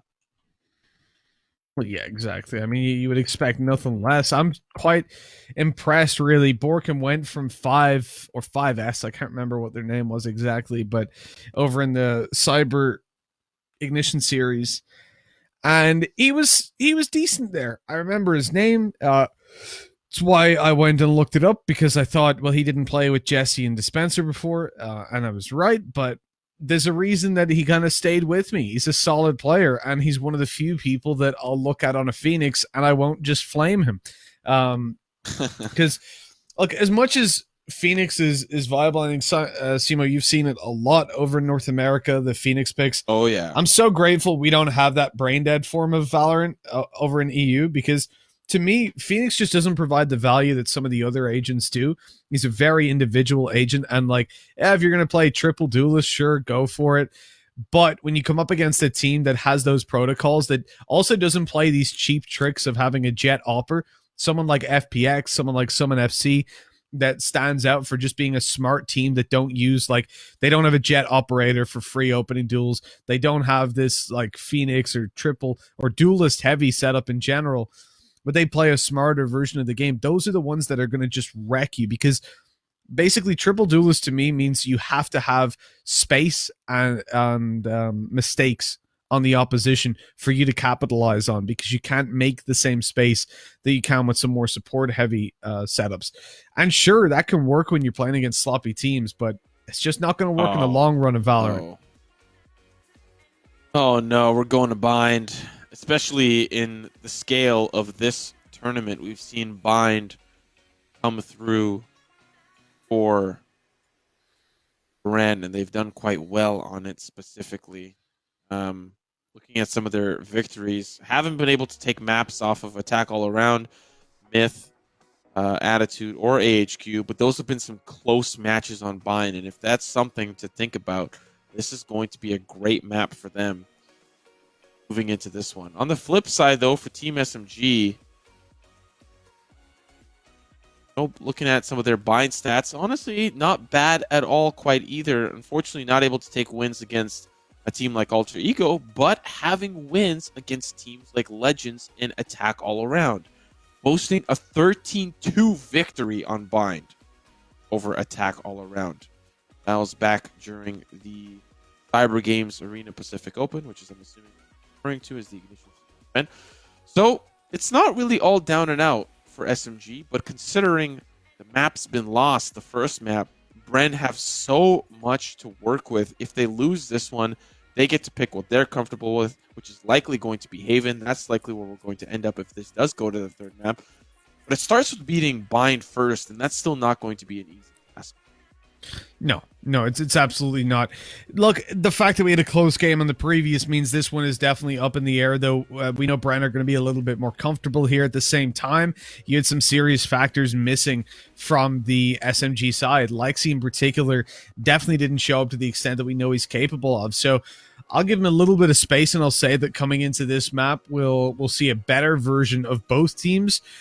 Just because of comfort levels on Bren, and then the fact that SMG will hopefully be bouncing back from that on an individual level. But ultimately, only time will tell whether this is going to be the close 3-mapper that I expected, or if this is just going to be a 2-0 shutout, and really either is possible based on what we've seen today. I'm, again, really impressed. I think that TMT attack all round of being a competitor at the top level of this region for a while. So to see TMT push them all the way to 3 maps and down to the wire on the final as well was huge. Then obviously we've had Alter Ego upset AHQ in a 2-0 fashion.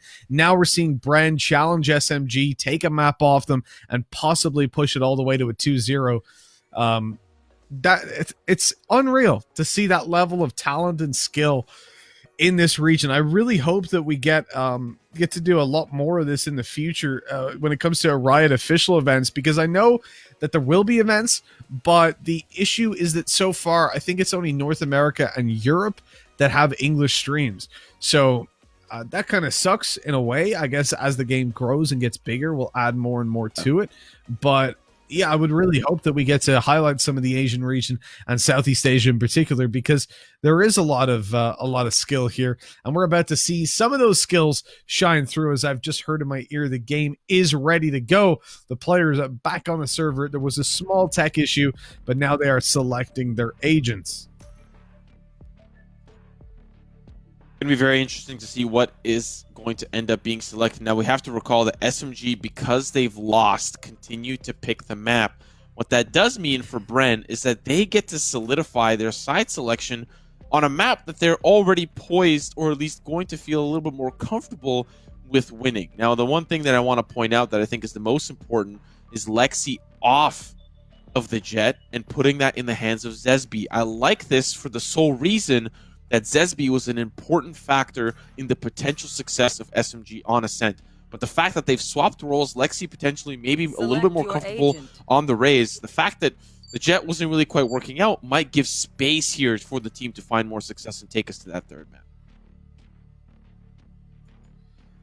Well, these are the agents that are going to be used for this map. We can see that it is a fairly similar setup to what we've seen in the past, with the exception of Dispenser moving onto the Raze.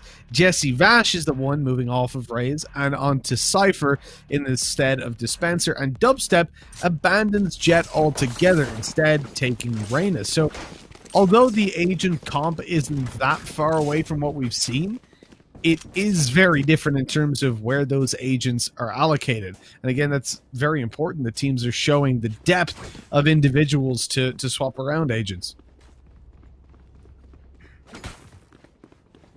Doesn't surprise me that Bren are preparing a 2-man push, maybe even a 3-man push through the showers here, and it's going to be very aggressive. They're going to look to try to gain ground early.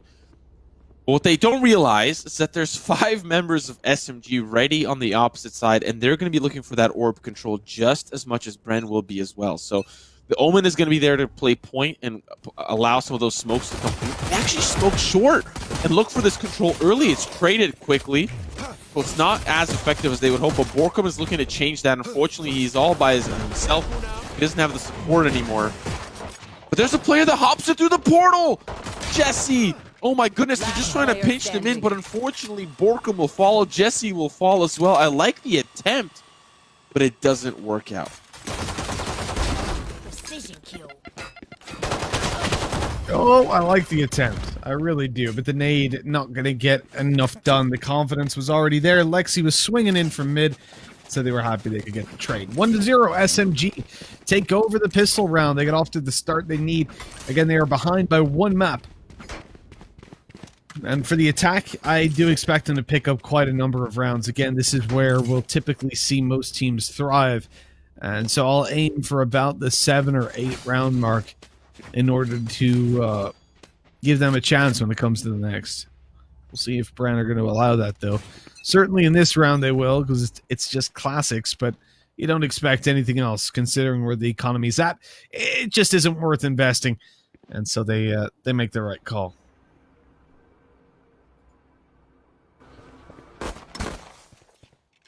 Looking at some of the map statistics, does look like the Bren do favor the defensive side of Bind a little bit more than the attack.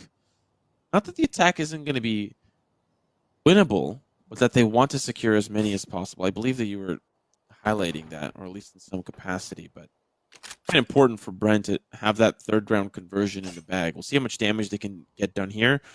Once again, aggressively poised, Remember towards short. This push on B is going to be very difficult to defend, especially now that the recon bolt has come through. They've at least gathered some intel that there's a player in hookah. But will he be able to spot this out? Nope, can't find the frag. There is a Cypher player, but they both hop into the portal. 𝗓SB can hold the line here. Shot's going to be good onto one at least with the tailwind. Will it be enough? Nope. Has to reload the clip as it runs dry, but there's still 4 members left. Fight continues. Shots are going to come through. There's a player from behind. 𝗔𝗢𝗖. There's another player from behind. It's 𝗔𝗢𝗖. Pretty clean round for SMG and a standard one that they should. Nice and clean, nice and fresh. As you said, it's standard. It should go their way, and it did. Now we move on to the real meat of the game. SMG are on a lighter buy. They've got SMGs, but they have upgraded some. The Bulldog, the Phantom. Oh, did he sell the Phantom and take a Spectre instead? Interesting. So it will actually be a very light buy. Now over on the Brenny Sports side, they've got the full investment. They cannot afford to lose this round. If you do, your opponents just propel themselves into the lead. 𝗠𝘀𝗀 taken. I do really like also the allocation of 𝗠𝘀𝗀s towards their Phoenix, who has been a solid player for them across the previous map as well. Yikes.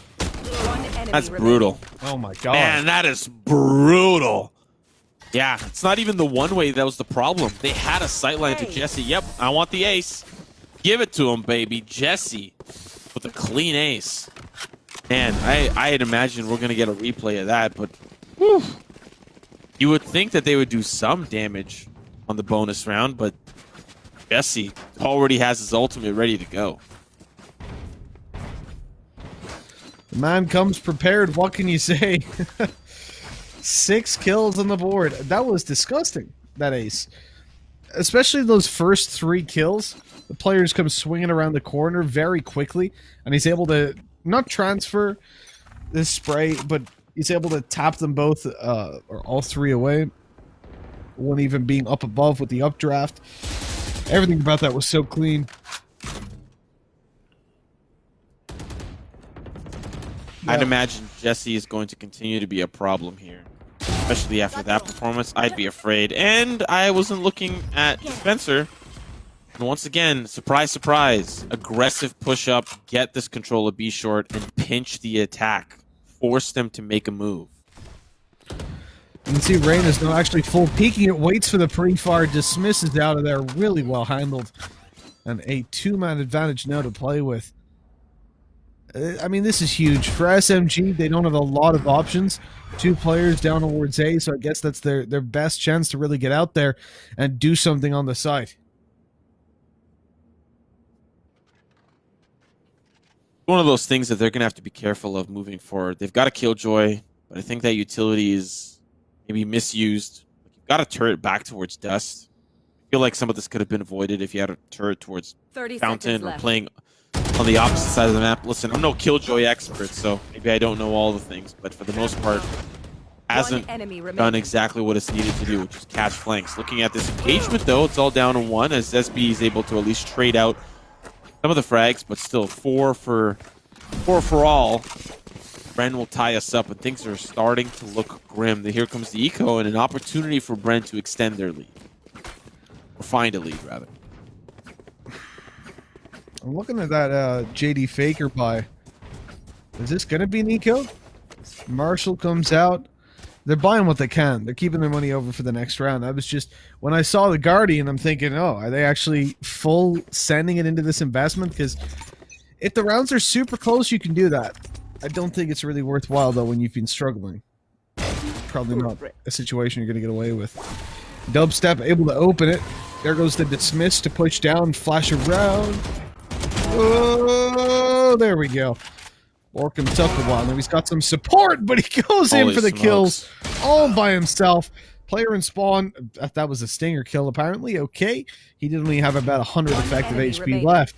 But it doesn't matter because it's just being closed out by Dubstep. Closed out. The thing completely. is that Bren are doing this regardless of eco or gun round. Like, they just don't care. They feel like this control is easy to get. Normally, you'd find the attack trying to exploit a part of the map, right? And I think for SMG's case, if they're playing so aggressively towards B, hold a point person, hold a sentinel of some kind, and just blitz onto A. There's only 𝗔𝗢𝗖, there's only one other player, and for the most part, if you find the trades, the A site's going to be yours every single round because of how Bren are playing this B site. And to be fair, they're not really playing the portal either. They could if they really wanted to, and maybe that's why they're playing so aggressively, because they can always just jump back to the portal and, you know, hit the showers. But I don't know. It's a tough spot. And you're seeing SMG really react in the opposite direction. They want to fight. If you want to challenge us, we'll challenge you too. And you'll lose. Evidently you will, because 𝗏𝗏𝗏's gone down straight away. Bit of a shoulder peek, 2 weapons spotted. 𝗏𝗏𝗏 knows now that there's heavy presence towards the B side. It's time to fall back. They have hookah well and truly under their control. All 𝗏𝗏𝗏 has to do is make sure that these guys don't push out and get up behind the hookah players. He's even got a little bit of a crossfire as well, played out in towards hookah. You should run. And with that ultimate popped, I think SMG are about to run into a whole lot of trouble. Ooh. But 𝗓𝗏𝗏, well, he's the first to open it up. That was the ulted Reyna. And the Killjoy ult, the lockdown, keeps the players back. Ooh, run it back as well is going to be used. No players detained. He's going to find one. Can he find a second? That's the spike down as well. And he's going to stop their push forward with the molly. They're stuck. They got to push into the player coming in for the defender spawn, but they will find him. It's 3v2. Enemy remaining. Still doable, but when you lose a player like that, it's not fall down to the cubby. They know exactly where he is. For some reason, I don't think that was communicated well. Fall with 3. Down to the 1v1, but it's 𝗔𝗢𝗏. 𝗔𝗢𝗏's been in this position before, looking at the split screen. You love to see it. 18 seconds left on the clock. Player pushing to elbow. And here comes the TP. That's going to be now the retreat for 𝗔𝗢𝗏. And we're going to see this 1v1 pan out on the opposite side. Spike's being planted. And he's going to put the cage up. But he teleports out to safety. Oh, and he sees him. Nice timing there from 𝗔𝗢𝗏. And that's going to push Bren to the 4-2, the 2-round advantage. It was close. Now I think that'll put SMG down to the eco, depending on how the economy's unfolded. They just forced up. It might be an eco. It might be a little bit of a softer buy. But good stuff from Bren. That it is, Simo. With the 4-2, I think Bren can feel massively confident because it's about to be 5, or at least it should be. Another week by, we're going to see marshals, pistols, stingers, all that sort of stuff. That's the ballpark we're operating in. Actually, looks like mostly it's the sheriffs that have come out to play alongside the stinger. Gotta go for everything. Gotta full send it. But yeah, I'm a little bit disappointed with what SMG have been able to show us so far. I think I expect a lot of this team. Now, on the one hand, obviously my compliments go to Bren. They've played a solid game. I like their mix-up of aggression. It's really hard for SMG to actually get a read on what they're doing. But the situation for me is more looking towards their defensive side. I don't have a whole bunch of faith in them. Like, SMG to me need to get 7 on the board here on attack, 6 at a minimum. And that just doesn't seem likely. Okay, a little bit of a tickle up for their Omen. Bren are in trouble having to give a bathroom. You never want to do that as the defender. Oh, and the paranoia went towards the shower side, so there wasn't a paranoia available for the short side, which is what you normally see. Hot hands, I don't think it's going to do enough to kill, but it'll at least do enough to chip. Spencer on the flank knows the player isn't towards the cubby. Headshot's going to be crispy clean, but it's still a 2v4. And this is the weak buy. We have to highlight that. A lot of the players lost their lives towards lamps and the flank back into lamps. But we still got a Reyna. We got duelists. This is what they've been built for. And, oh, yeah, dodging it, moving it. Oh, my goodness, it's down to the 2v1, but the spike's sticking. They have to get involved. One player defusing, one player tangoing, and it's going to be crispy clean. Bren, leave it up to the duelists to steal the deal. But still, Mitch, it was a lot closer than it should have been for Bren. Well, yeah, I mean, that was all just Reyna. that wasn't Bren, that was dubstep going in. I love that push through the firewall, through the molly, the hot hands. Just tanks all the damage to get the round for his team. 9 for 𝗏𝗏𝗏, 𝗔𝗢𝗏 up there as well after his ace. They have fought hard for these rounds, but they've got them. I do wonder, at what point does the owner start to get a little bit worried? Does pressure start being applied to these players? Excuse me. Pressure to the pressure. Under pressure. But look, at the end of the day, SMG need to figure out where they're pushing down on, whether it's A or B. No matters. Close. Oh, unfortunate for Dubstep, loses a crucial battle against 𝗧cie. If there's going to be someone that's going to win that battle, it's going to be 𝗧cie. Another curveball. Second time's the charm, but fortunately you're looking at nothing but the sun. Tag comes through. Here comes the Hunter's Fury. Now 𝗏𝗀𝗀's going to try to find some value, but they know exactly where he is. Boom! Headshot. Spencer has the showstopper, and they're respecting it on the side of SMG. It's down to 2 final players. It's likely not going to find a lot of value, and now he's just going to play underneath the window. Knows that there's a player there, but does he expect 2? It doesn't matter. Taken down, and this is SMG's round to win, putting us at 5-3. A round, in my opinion, they desperately needed to show face against 𝗁𝗏𝗏. Yeah, most definitely. I mean, they were looking figured out, and unless this is going to be an ace by Omen, I think we can definitely say they're right back in it. Still lots of time, lots of space for this to flip-flop either way, but the attacking side favor is almost undeniable. And Brent, again, have those foundations built very early on to have a good second half, but they might even look for a little bit more. There it is, flawlessly closing out the round, as expected, really. After at least the first couple of kills came in. And so as we go down 5-3, this is Brent's opportunity to, again, beat down the economy, beat down the mentality of some of these Team SMG players.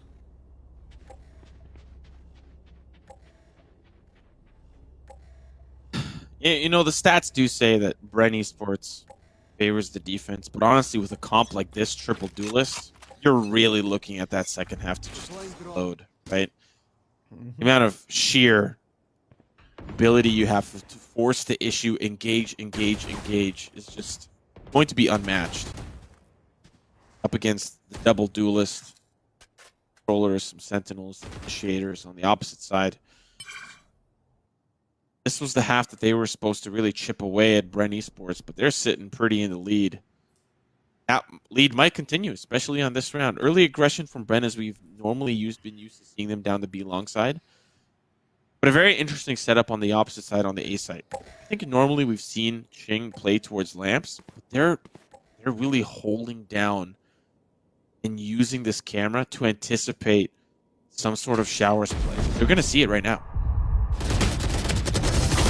Oh, it gets away with the double before they leave. Omen able to make it to the back of the site. Has to be worried about this showstopper. It's on its way. It's coming to the site. It has to be a quick headshot to take down this raise, and the timing is terrible. He turns back. There's a rocket already in his face. Dubstep fires off a random shot. No success. No hits. And with this, is that going to be a through the smoke push? It looks like it is going to be. And Dispenser, he's being left unchecked. 6-3. Another one for Team Brand. That was a very intelligent hold by Dispenser. He really played it patiently. 𝗏𝗀𝗀𝗏 was working the A short angle, and Dispenser was just waiting for any sort of audio cue. He knew that there might be somebody, 1 player, 2 players towards the shower side. They walked up foolishly, thinking that a lot of that attention was towards the A short flank. No, it was just 𝗏𝗀𝗀𝗏 doing 𝗏𝗀𝗀𝗏 things. And he even escaped. He was out of there. He wasn't even interested in that fight anymore. So solid work from Dispenser, solidifying that round, especially after that lockdown was committed. The rest of the half is not looking good for SMG. That's an ultimate down. They don't have a lot left in the tank. And there's likely going to be another eco or 2 that is still left in this half, which means that 𝗁𝗏𝗏𝒏𝒄𝒏 are at least looking at 7 rounds, which is going to be tough moving into the second half.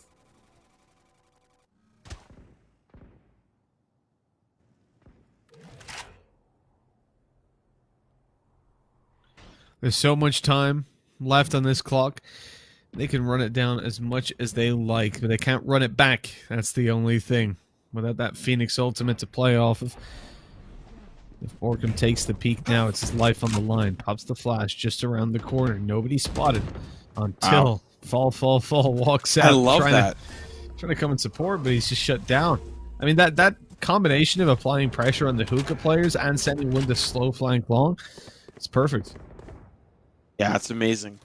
Because the Omen players, he's either going to push up, like with the team, or he's going to back away and maybe join the A short push, which is exactly where SMG has been developing. So I love that play and the way that they set up down long. Bren really, man, digging this team, digging the vibes. Not digging that shot though. Dubstep gonna miss that one. Chip off the old block on the APC, but a flawless round. Things are not looking good for SMG, which, once again, seems like best of 3 after best of 3. We're just really in a position. These teams are popping off and upsets are happening all over the place. Stark contrast to what we saw last time around in the Ignition series for Southeast Asia. It was super, super one-sided. In a lot of the games where we obviously imagined that it was going to be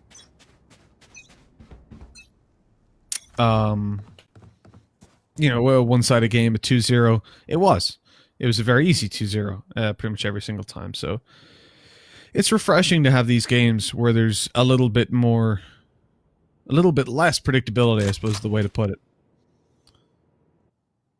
Speaking of predictability, Team SMG are trying to mix it up. They're trying to figure out what is going on the opposition. Because Bren, sometimes they feel like pushing, and sometimes they feel like waiting until the last 10 seconds of the round before making a move. Best example, over towards Bathroom. This time, it's a passive camera, one that's looking all the way down, and no peek.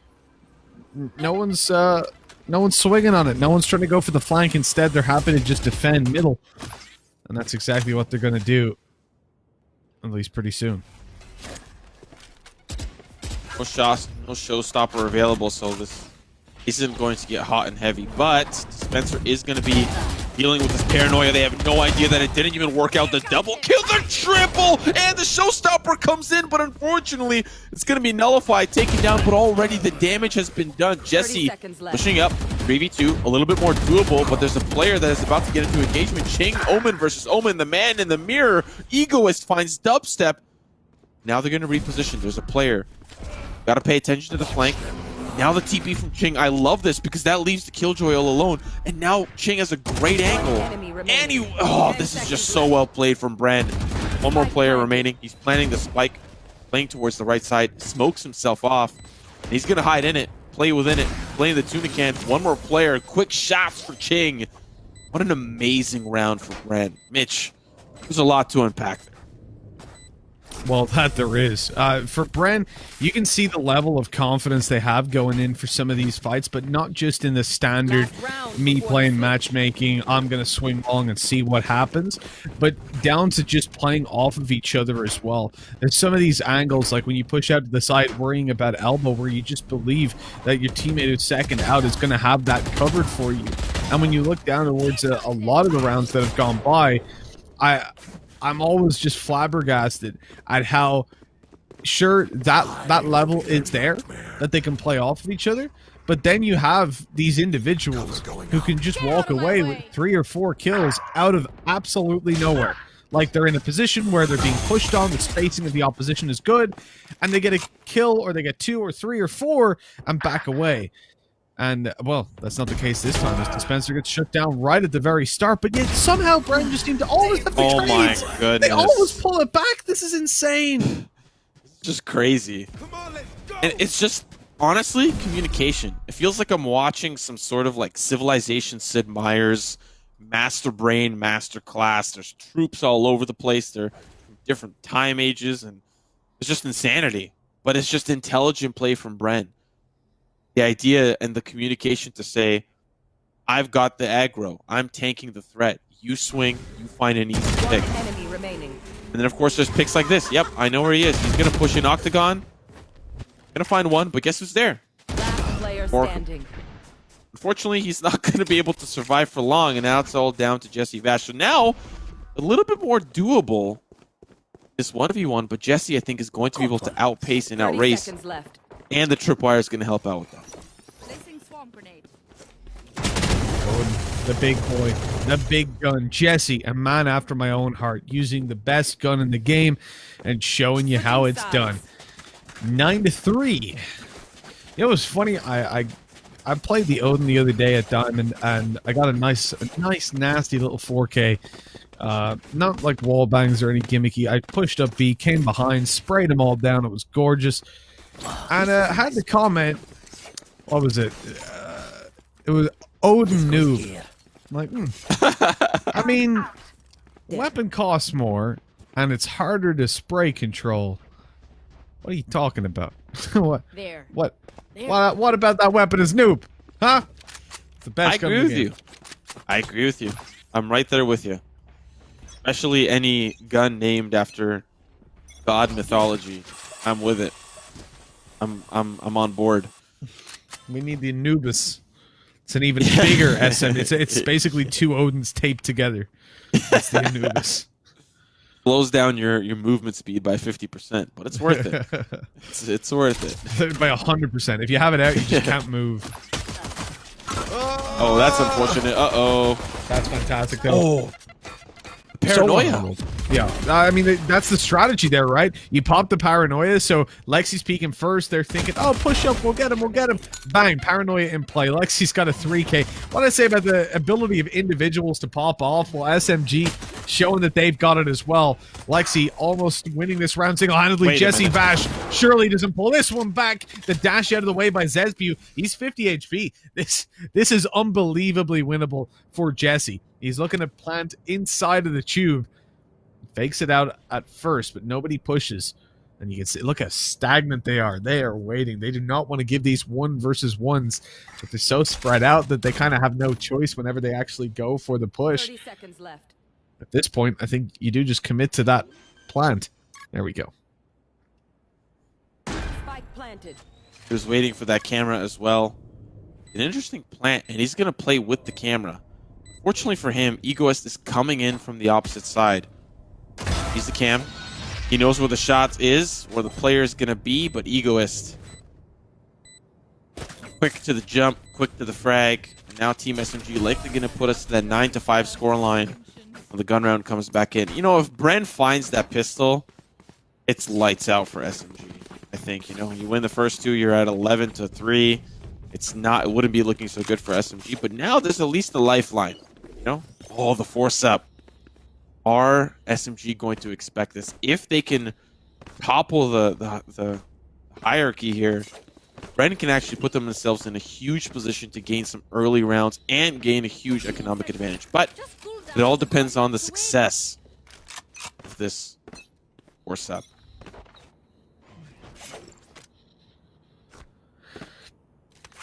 They're going all in. They're throwing it at the wall, seeing if it sticks. And you know what? I'm not against it. Ren, the mid push, the play. It sees them challenge a lot of these weaker weapons like 𝗧bue's on the close range. That nade. Hello, 𝗧bue. Oh, he gets the kill somehow. Dodges the nade as well. Shut down in the back. Oh, what? Wow. Almond's gotten away with a double. And Team SMG with a two-man disadvantage. Oh, no. Lexi. He's caught the Spencer off. At least that's something to work with.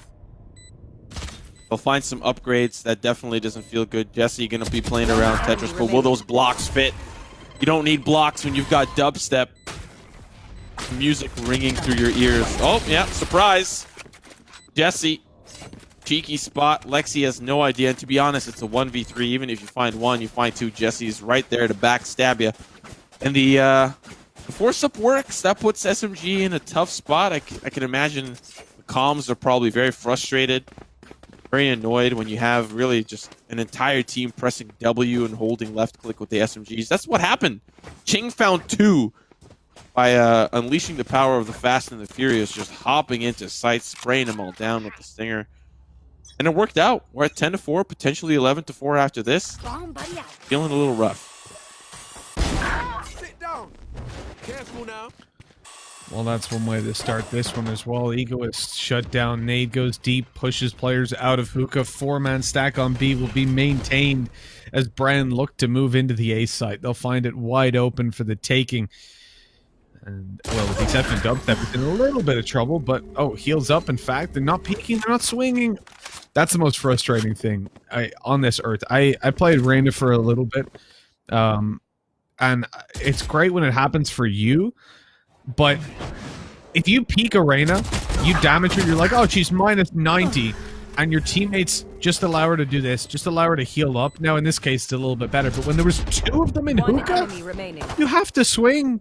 Don't let him heal all the way up to 150. Then the fight's impossible next time around. Oh.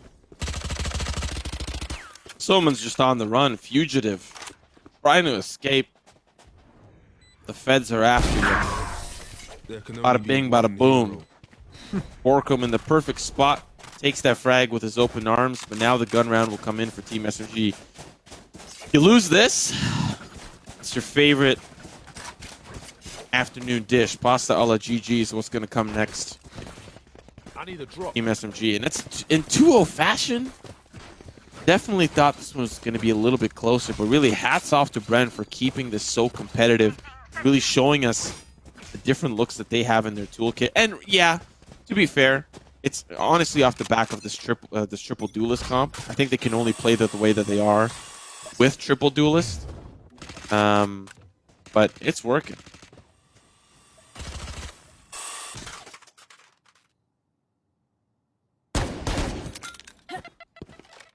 Joke's over. You're Man, dead. deep to push the players back towards the spawn. 𝗠𝘀𝘁𝗧 again. It rings out in the distance. His ultimate has been popped. He's on his way, closing in. Oh, there we go. Spotted one, but I thought he was going to get the next. He hasn't. So there's actually still a player left undetected to grab a kill towards Elbow. Now they're ready to deal with it. What a bit of spray control by Dubstep. He gets overhealed up to 115. Now with the extra fire rate as well. I mean, it's perfect on the Phantom. He's looking to catch them as they push out of the smoke. No one moving just yet. Turret going to be deployed, so he can't push into it. The Empress will last for quite a while, though.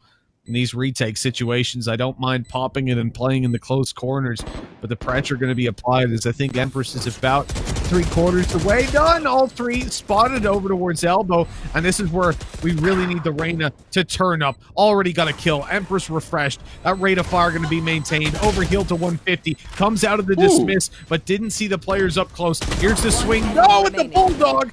Manages to catch them off. And they have no idea about the final player. Dispenser is up close. The Dispenser of Death on this one, but not quick enough to steal the kill from Omen. 12-4. And this is looking like it's going to be a quick 2-0. And now we're moving on to the force-up for SMG. You've got no choice. Match point. Your back has been against the wall for a majority of the series. What are you saving here? There's nothing that you can save. You got to buy up whatever you can and hope that it works, hope that it sticks. And if I'm going to be honest, I'm not saying Bren's playstyle has been very cheesy, but it's definitely been like, oh, like you get frustrated with the way that they play. You know, double man peek here, double man peek here. When are you ever going to play passive for a change? You know, let us play the video game.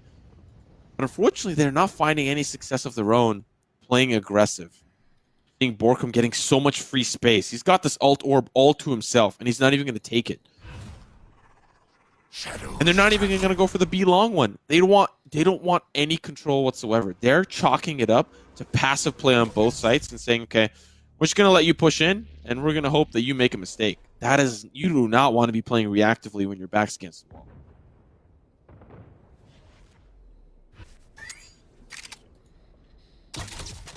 This is the big pressure being applied. Bren with their foots. Their foots? What? Their feet on the back of SMG's neck. Feet loose. Feet, foot's loose. There we go. Get those foots loose. Come on. Interestingly, we haven't seen those one-way smokes used at all, and again, that's the trend here.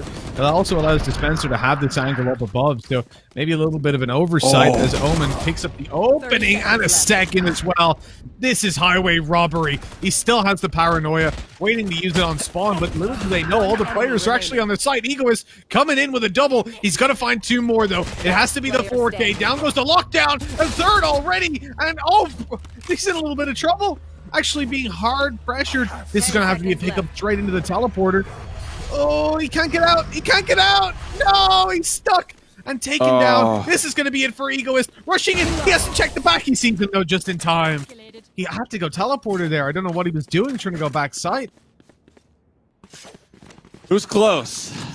But, Mitch, I know that was very hype. That was very exciting. We still have 7 more rounds to go. Team SMG want to claw their way back from the depths of despair. 7 rounds is what they need. The odds of them finding 7 rounds are about the same odds of you beating me. This lyrical battle that we have over the course of the weekend.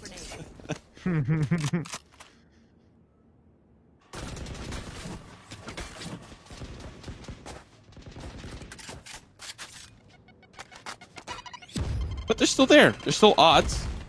Not like it's 0. Still a possibility. It's a little unlikely. Just a little bit.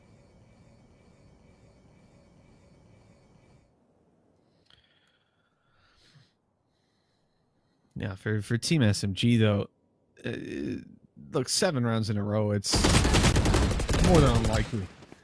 It's close to impossible. They had to rely on a 1v4 stinger clutch, which, to be honest, probably the first time I've seen that actually happen on any level.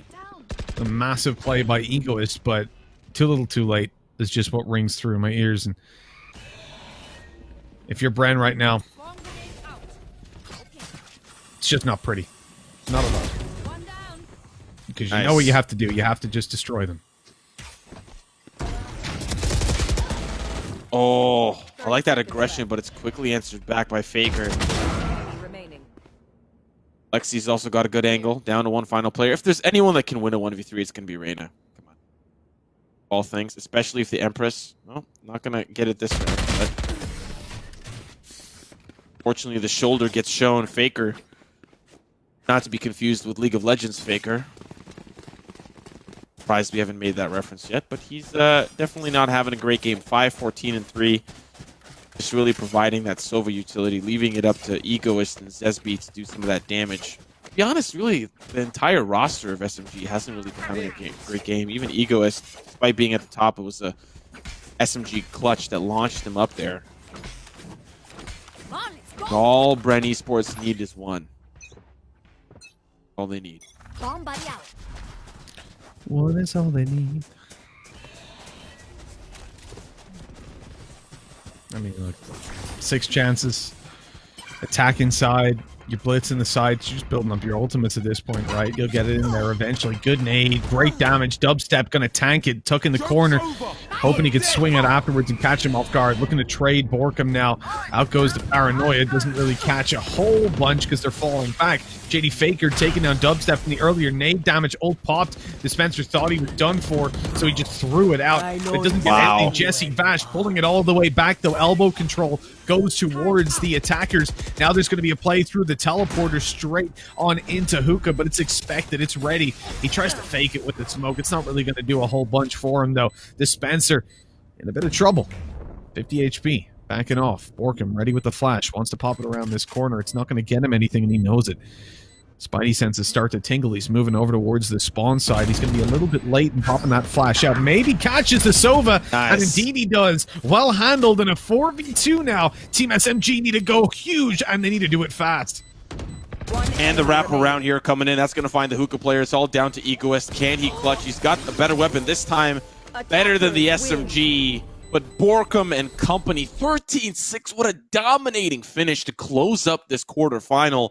And Bren Esports will move on. What a crazy, crazy quarterfinal. We're getting all these predictions wrong, but along the way, along the ride, we're getting some very impressive play. Bren Esports, I think, could really have a shot, have a chance at winning out the semifinal, whoever they end up facing. Very impressed with their triple duelist composition. I've seen a lot of triple duelists in North America, especially from a team like TSM. I think Bren definitely have a little bit of a better, more comfortable handle on it. Yeah, I mean, look, you can see it there on the attack of Bind. You go to a map they're more comfortable on. And, dude, they're just bouncing off each other so well. That Phoenix used to entry, they're trading off him. The Reyna play as well. And I can't really tell if it's just down to them actually playing better individually as well, though. Like, they outclassed in a lot of these aim duels. They were winning the openings, not just down to utility, but just down to individual ability in winning those fights. And let's take a look at the individuals, at the dudes on the server catching all the frags. We've got the stats ready for the game. And as you can see, up towards the top of that leaderboard is, of course, 𝗏𝗀 yet again. We talked about his Phoenix previously, and we'll talk about it once more, as he also topped the First Bloods. Yeah, we're gonna see his face in just a little bit once we get to that MVP screen. But really, he did a phenomenal job. You know, on that Ascent map, you saw him paired up a lot with Dubstep, and you saw them respectively on the MVP graphic as well. Well, this time it was the 𝗠 show. Yeah, 𝗔𝗢𝗖 had a couple of important opportunities, but it was 𝗠 up against Egoist consistently. But for Egoist, he found a lot of multi-kill opportunities. It wasn't like every round he was a problem, he was an issue. 𝗠 , on the other hand, he was a problem every round. He was an issue every single round. Whether it was the defensive half, paired up with Dubstep down towards that B long side, or was on the attack, entering with the run it back, or not. Just curveball in, peek, whatever, push in. And it's exactly 𝗠 who you're seeing up here. MVP, entry, stud. Man was an absolute beast this map and carried his team to an absolutely phenomenal victory, carrying them to the semifinals tomorrow. There you go. Bren are going to be your third semifinalists, and let me just double check. I think that means they're going to be up against Attack All Round. No, excuse me. They're going to be up against Alter Ego. That'll be one hell of an interesting duel as well. Two very confident teams who've 2-0'd their quarterfinals versus some of the best teams within the region butting heads. I'm really excited to get that one going tomorrow. But of course, we have to do a little bit more before we get onto that, because we're going to have the Todak versus Overtime esports game to determine who will face Attack All Round in tomorrow's game. And honestly, in that one, I think it's hard to call. But from what we've seen of Bren so far, they're definitely deserving of that spot. I don't know what's going to be harder to call, like the Attack All Round versus, I presume, Todak, just based on their performance so far. But that Alter Ego Bren one, that's a toss-up for me. Yeah, the semifinals tomorrow are going to be an absolute delight. And even as we move forward, if we end up seeing, like, for example, an Attack All Round Bren Esports in the third match for the third place finalist, like, that's going to be an incredibly beautiful match. Like, I'm really happy with the teams that we have here, because I think we'll see some very competitive matches, despite some of the 2-0 victories that we've seen. And to be fair, they've shocked us. These have been surprising 2-0 victories, and they've been off the back of stellar play. Alter Ego played incredibly well. Bren Esports played incredibly well. And now, we get to go to a little break, and we get to see if Todak have that same flair, have that same pizzazz in their potential dominating victory over Overtime, or we might see an upset. All is up in the air for this match. It absolutely is. You know, this is going to be one that looks very two-dimensional to me. It looks clear-cut looking at the results of group stages, looking at the fact that Todak made it out top of the group. It should be a nice, easy game. But we've had upsets galore today. There's been no shortage of it, with SMG going out straight away, AHQ top of the region. So nothing is set in stone. You never know what you're going to get. And so it's time to go to a break. When we come back, we will be finding out which of those two teams will be joining Attack All Round in the semifinals. So stay tuned for that one.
enemy remaining.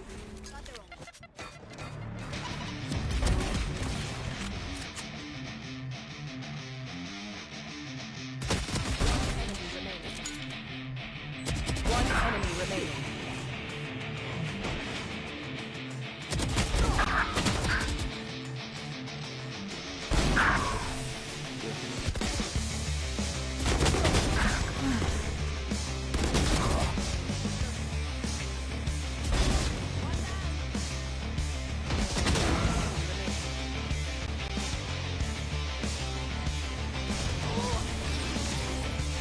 Attackers win.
Let's build a dog out of sticks and toy.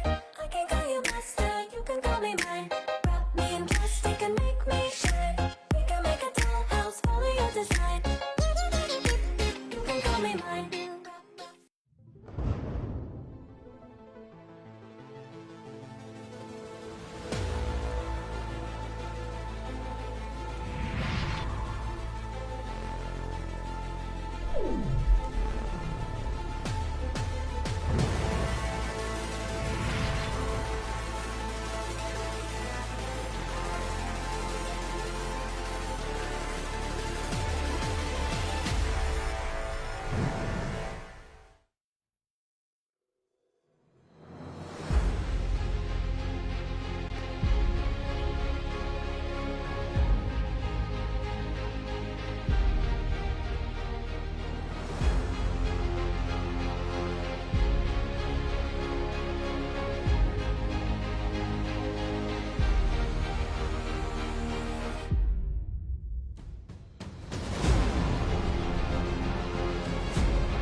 build a dog out of sticks and toy. I can call you master, you can call me mine. Wrap me in plastic and make me shine. We can make a dollhouse, follow your design. You can call me mine.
Let's build a dog out of sticks and toy.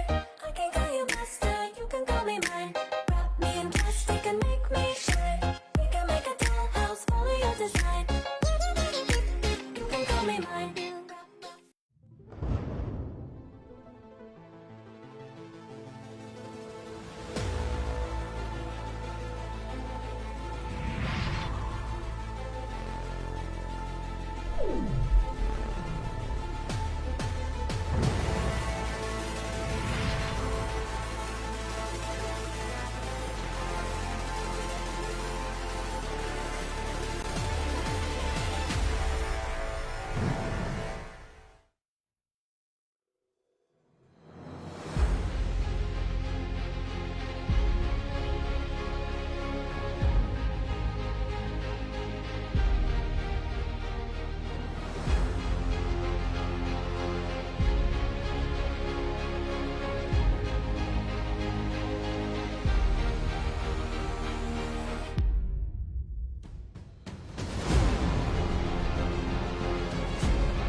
build a dog out of sticks and toy. I can call you master, you can call me mine. Wrap me in plastic and make me shine. We can make a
a dog out of sticks and toy.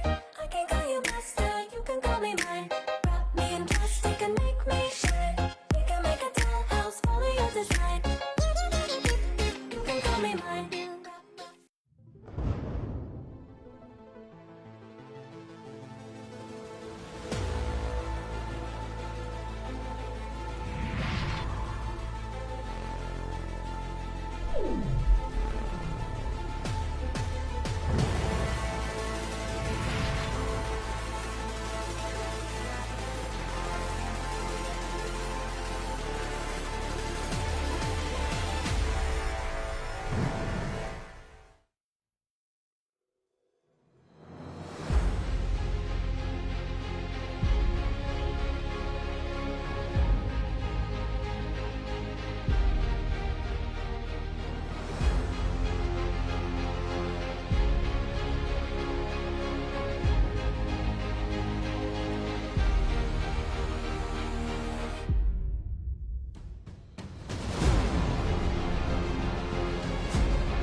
Let's build a dog out of sticks and toy. I can call you master, you can call me mine. Wrap me in plastic and make me shine. We can make a dollhouse, follow your design. You can call me mine.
Let's build a dog out of sticks and toy.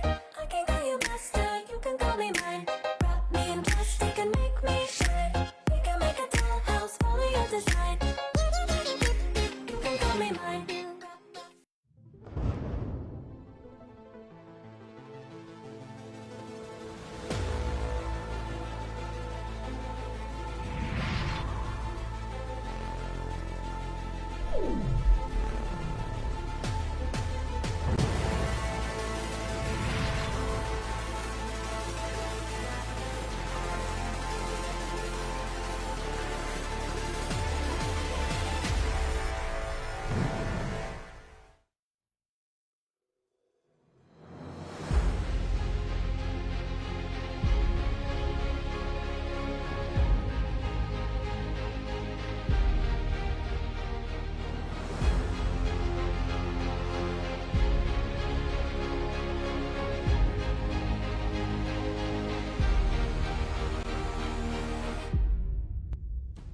Let's build a dog out of sticks and toy.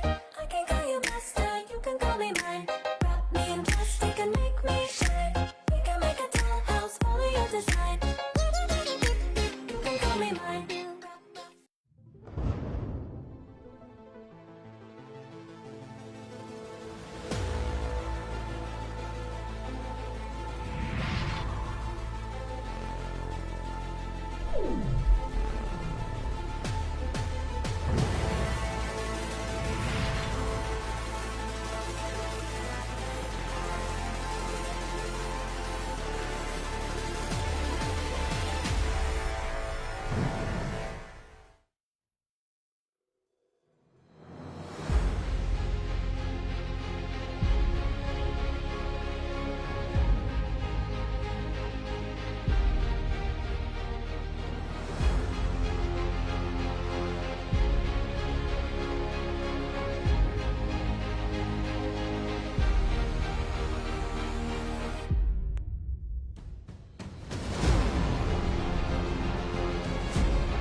Let's build a dog out of sticks and toy.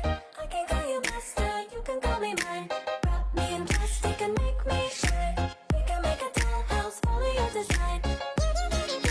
You can call me mine.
Let's build a dog out of sticks and toy.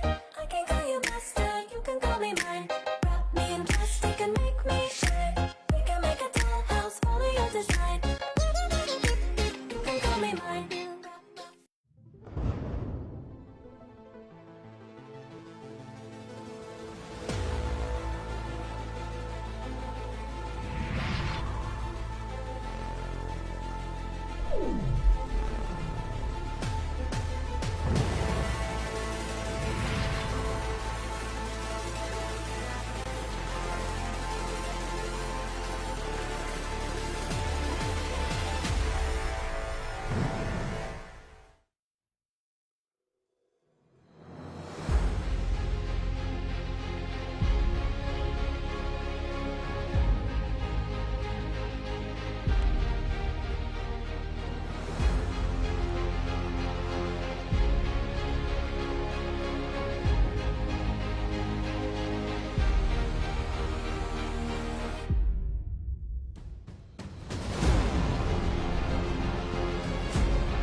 Let's build a dog out of sticks and twine. I can call you master, you can call me mine.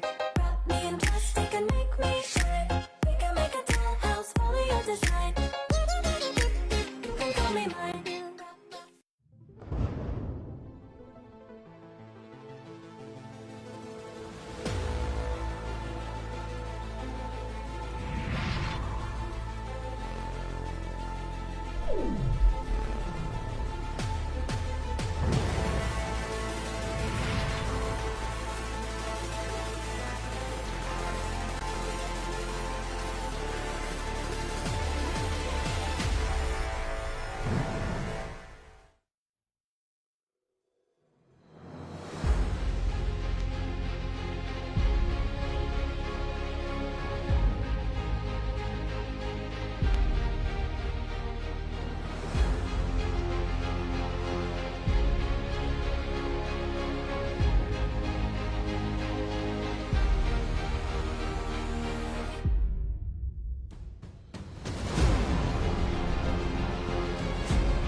Let's build a dog out of sticks and twine. I can call you master, you can call me mine. Wrap me in plastic and make me shine. We can make a dollhouse, follow your design. You can call me mine.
build a dog out of sticks and twine. I can call you master, you can call me mine.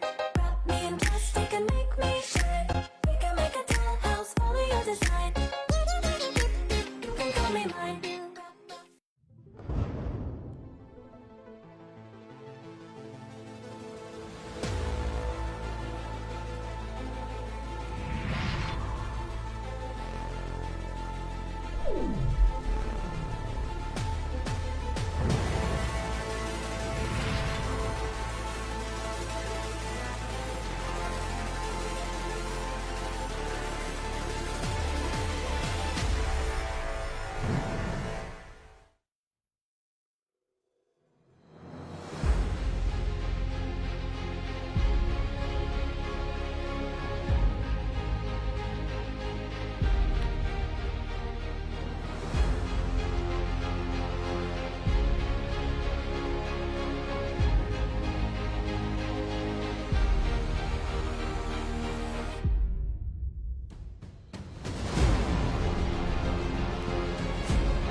Let's build a dog out of sticks and twine. I can call you master, you can call me mine. Wrap me in plastic and make me shine. We can make a dollhouse, follow your design. You can call me mine.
Hello, everybody, and welcome back to the final game of the day here at the AOC Masters. We've had a little bit of an extended break thanks to the previous game being very, very quick. But now it's time to get underway with the game that I think is the most exciting for me of the day. We've got 𝗏𝗏, who managed to absolutely destroy their group 3-0, dominating. They beat Frostwolves 13-2. They beat 𝗏𝗏𝗖, that's Attack All Around, 13-4. Then actually struggled versus the team that went out. But again, that last game you already guaranteed to go through. Sometimes teams do play loosey-goosey. And they're up against Overtime, who I actually got to cast going through Group A, and they beat teams like Super Domineering and or Only One Word. So both solid teams, but from what I'm looking at there, especially that Attack All Round results, 𝗏𝗏 seem to be the top dogs. Oh man, this is kind of interesting. I mean, I guess we found out where he was hiding. Overtime have Pinocchios. Seems like we found where he's been hiding from Attack All Around. He's been having a little bit of a roster shuffle himself. But it does look like this new team really not doing too bad. Of course, they did 2-1 in their group. Bringing it a little close against Only One Word, really putting themselves within 2 or 3 rounds of a difference to move on. So definitely going to need more than what they performed with, because 𝗏𝗏 escaped with 23 plus rounds over the opposition below them. So there's a lot, I think, to be desired against how 𝗏𝗏 played. And of course, not to mention beating out Attack All Around, a team that we've already seen perform quite well today, moving on to the semifinals, which, if it is going to end up being 𝗏𝗏, those are 2 teams that faced each other in the group already, and we know exactly how that pans out. So I think based on all the information that we have, the previous maps, the previous group stages, and even some of the previous matches in general over the past kind of couple of tournaments, this 𝗏𝗏 roster feeling very comfortable and feeling very confident. The only, I think, silver lining here, looking at Overtime Esports, they actually have a recent win against Attack All Around. So I think there's something there that we can highlight, that this might be a little bit closer than we initially let on. It could be. It could definitely be. From Overtime, when I was watching them going throughout the groups, they were definitely a solid team. You look at, as I was saying in the pre-show of the tournament, like Pinocchios, Jujus, these guys are really, really solid individuals, and I think they glued well as a team, considering the late addition of Pinocchios. That probably also could help them versus someone like Attack All Around. If they were to win this game, you've got a player that knows their lineup pretty intimately. So that's one thing to look forward to, potentially. But yeah, talking about this game, we'll be getting underway in not too long. To let you guys know about how the veto process works, it is, of course, a map pick for the higher seed, and then who will be 𝗏𝗏 in this instance. And then the second map is determined by whoever loses the first gets to pick then. Here's the lineups that we're seeing. And 𝗏𝗏, I haven't seen those guys before. This is going to be my first time casting them, but certainly some familiar names over on the Overtime side. And going down to maps, it's Split that we start on. I'm excited about this. Split is my favorite map on paper. I don't know if Icebox is going to overtake it, but man, I love this map. Well, for this roster, the reason why it comes through, 79% win rate, higher than most of their matches, and boasting 14 maps recorded on VLR for this team's success, beating teams like Team SMG and Attack All Around and Myth. So a lot of teams underneath their belt in terms of victories. Of course, they don't get to pick side selection first. That is where the opportunity does go to Overtime to see how they can kind of shape up and fare up against 𝗏𝗏, and switching over to see what their capabilities are on Split. It's not as great. 3 maps recorded, 67% win rate, and their one victory, of course, over Attack All Around. So definitely a possibility here, but it does feel like 𝗏𝗏, regardless of the side, are going to feel very comfortable moving into this one.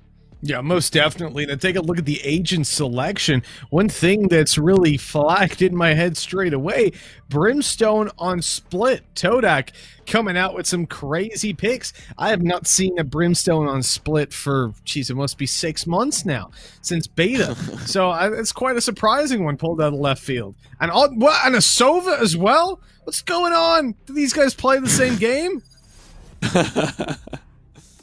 That's something we're gonna have to pay attention to, because that is this how they win?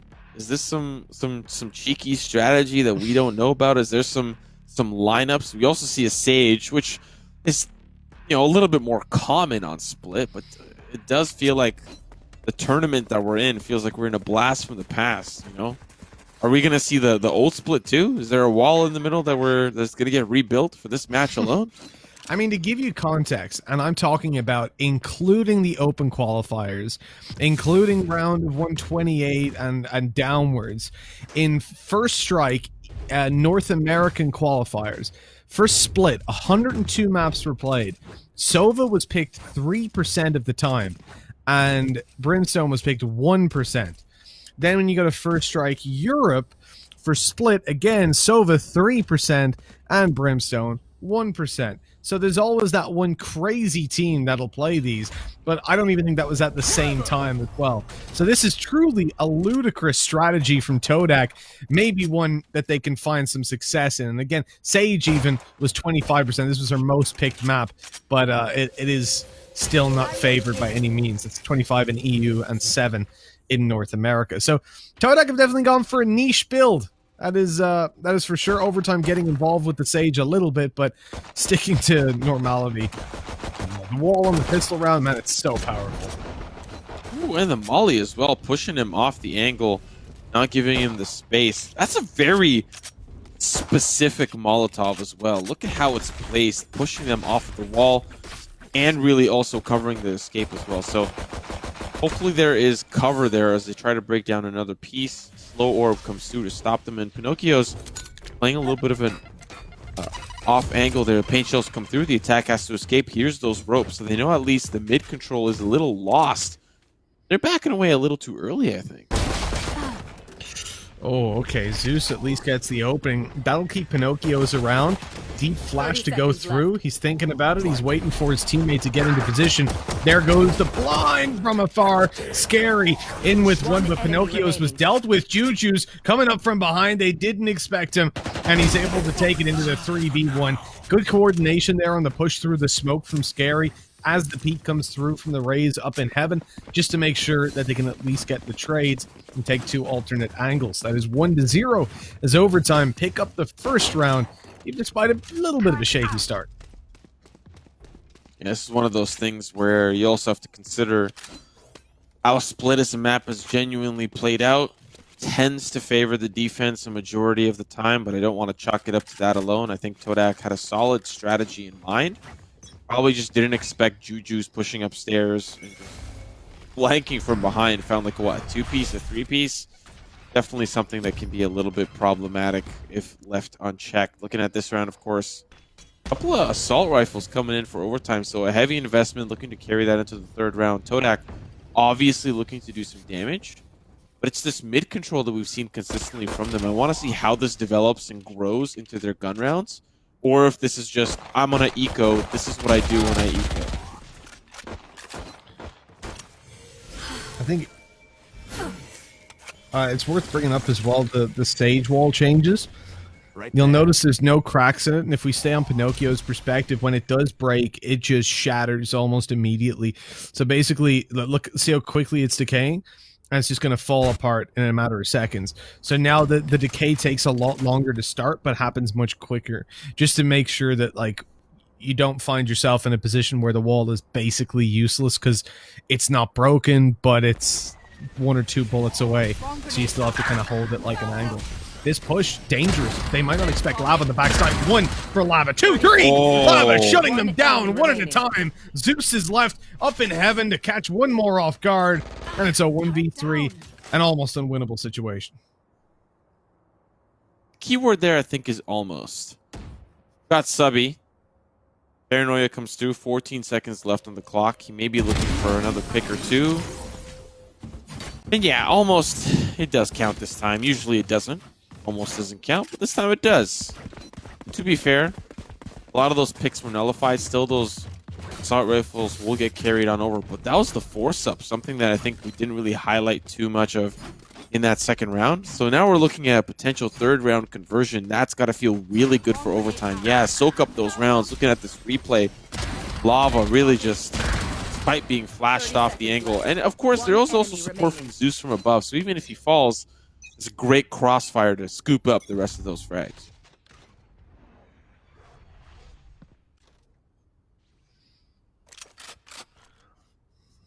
That Bucky on Zeus is dangerous. Can do a whole lot of damage if it's given the opportunities, and they're all grouped up. Zeus always coming through and taking all the heads. The ace for the man himself. And the Bucky's never looked so scary. Holy smokes. You know, fun fact. In the, I believe it's the Korean region of Valorant. On ecos and on thrifty rounds, most teams opt in for the Bucky. They won't opt in for a sheriff. They won't opt in for a pistol or a SMG. They'll go for the Bucky, straight for it. And they've actually called for a nerf on the Bucky. You see a lot of Bucky play, I think, in Korea. And we're seeing some of that action right here, right now. Zeus, even short range, mid range, that right click, very strong. Left click, not so much, if I'm going to be honest. It's all in the right click. That wall is a great little cipher cam almost. You put it down, you hear those shots, 3 players mid, you know it straight away. So that's huge information to play with. Zeus now confident to just back off. And the thing is, he can play this around passive for 2 reasons. One, dude's got a Bucky. You don't want to be pushing people down mid with the Buckster. Secondly, he's got the res. So if his teammate in ropes dies and they go for the A site, then that's an easy res onto Juju's. I think that's why he felt confident to take the fight on the ropes, but eventually realizes that it's maybe a little bit too risque, and so he falls back. This could be a peek. This could be a big peek by Zeus. Stun goes down, no swing. I was thinking a flash would come around the corner and he would... Oh, and look, they've actually got the flash in hand, so maybe that's the thought here. Once this fades away, maybe? Waiting to see. Or is it a react? No, that's an aggressive flash. Here we go. There's the peek. He spotted them out. He knows his player's close. They've heard the Bucky. Have they learned their lesson? No. No, they haven't. They're pushing the Bucky. Oh, he's being stunned by his teammate, though. Pinocchio's swings out to get the trade, and they're still running in. It's a Bucky, for God's sake! You know what it's done to you last round, but they just don't give a damn. Okay. Okay. Okay, let's take a deep breath. Let's take a deep breath, okay? How much value has Zeus found with a 900 credit weapon? How many credits is it per frag? 200, 300, something like that? Yeah. He's found double the value. I think he's made like 1,800 off of this Bucky. Just, oh my god. First the ace, then he gets like a 2-piece up there. And this is like one of those things where like you see it and you're like, I want to go try this in my ranked game, and then you just get like freaking flamed for running a Bucky at close range in mailroom. Yeah, of course. And then you're playing Sage of all things. Yeah, that is one way to get yourself reported. Playing Sage and a Bucky on the 3rd round. One way. One way to get yourself in trouble.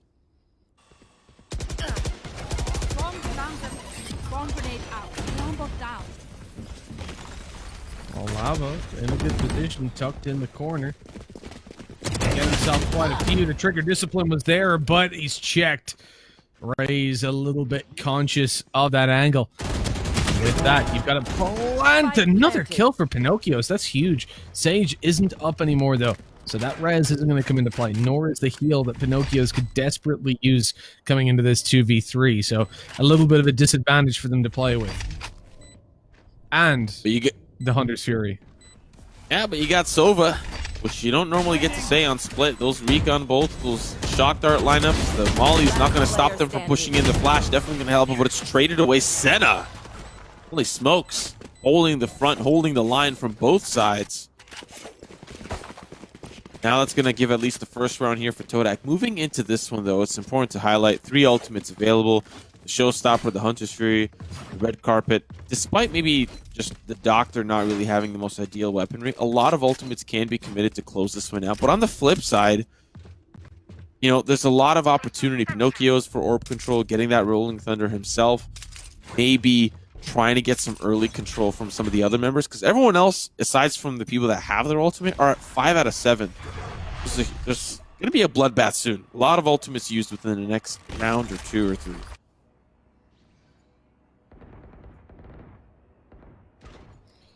Yep, this is where the damage can be done on both sides of the fence, really, but more so for Todak. The others still building theirs up. At the round under their belts, mid control sought after, wall destroyed. This is causing a heavier stack towards the B side of the map than you would really like if you're overtime. 𝗏𝗏 can then look for rope room and get themselves a nice easy road towards the A site. And it looks like A is going to be their target. You can see Cypher was lurking outside, and the Rays gave up all control outside of B. That tells you it is going to be that hit towards A. And oh, in fact, it's a 5-man hit. I thought you would see a rope room split, but they're going straight in for it. Just a standard charge like you'd see at the start of the round. It's always dangerous to do this when you're up against a kkilljoy who still has all that utility online. Yeah, that Nano Swarm is going to cook him alive, and now the fact that those are seen through, 30 seconds left. Alarmbot's going to get destroyed. Still, they're getting chipped away as they're entering in. The rest of the team, of course, going to be here. Still, the ropes player hasn't rotated over to help this push. For some reason, he's still just hanging out in heaven, hoping that something happens. Yeah, there's a player close. Shots come through. Here's the showstopper. Yeah, you're in a lot of trouble if you swing that. You got to respect it. Spike's been planted. Hunter's Fury coming through, and that's going to be a showstopper. Lands onto Scary. Going to be a scary thought after. As Juju's using the Roomba. Rest of the team's still available. Pinocchio's on site, so now they can enter. Rest comes through. 3v4, but the red carpet's rolled out, and oh, so unfortunate. Even despite being stunned up, Subby's going to be taken down. 2 players remain, and it's all down to Breach. A very strange round, but the attack can't hold the post plant as the defense was already there in time to stop them from getting into cozy position.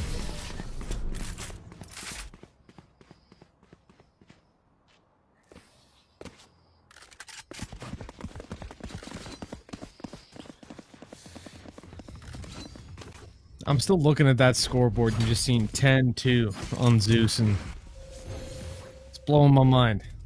This guy can do so much more, and this was something we saw from, I think it was 𝗏 and FBX, who in First Strike in their semifinals actually had a res up on round 2, and that's just stupid. They could use it. He actually res somebody in round 2. So he'd taken an ult orb each round, and he got, I think, 3 and 2 kills before res. It was nuts. No, it was 𝗏. That's who it was. It was 𝗏. This guy's an animal. I actually had the pleasure of casting Heretics against Giants like a weekend prior to that event, and I was like, man, this little guy's crazy, and then he just pops off for the main event. Me and Central got a front row seat to what was to come in advance. But looking at the advance here, Zeus has been playing this Battle Sage over and over again. Sometimes passive play, and sometimes when with the support of others, especially the Breach. You can see some insanely impressive play pushing up, but really no success has come of it so far. I think the flashes are starting to run dry. It's a little bit of a cheeky spot for a 𝗏𝗏, but Juju's going to take him down. Solid work from Overtime for really holding the line, but it's the Eco trying to brute force their way in. Oh, getting close. Pinocchio's, he won't tell a lie. That nose will not grow. He'll find those frags. It's going to be 6-1 for Overtime.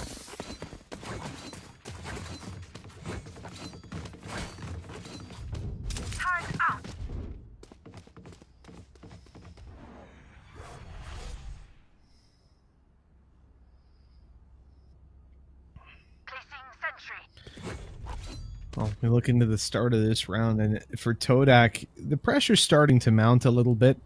You mentioned how this map is typically defensive-sided, and I would 100% agree. In First Strike EU, it was slightly attacker-sided, and in North America, it was 55%, so significantly defensive-sided. It was quite interesting seeing a difference in the regions.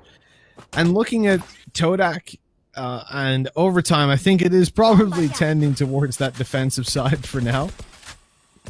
Again, it's such early days of Valorant. It's very team by team. Yeah. Would you say that, like, in EU, it's because of the fast blitzes onto sites? What is it that makes it so attacker friendly for EU? What is it about the playstyle?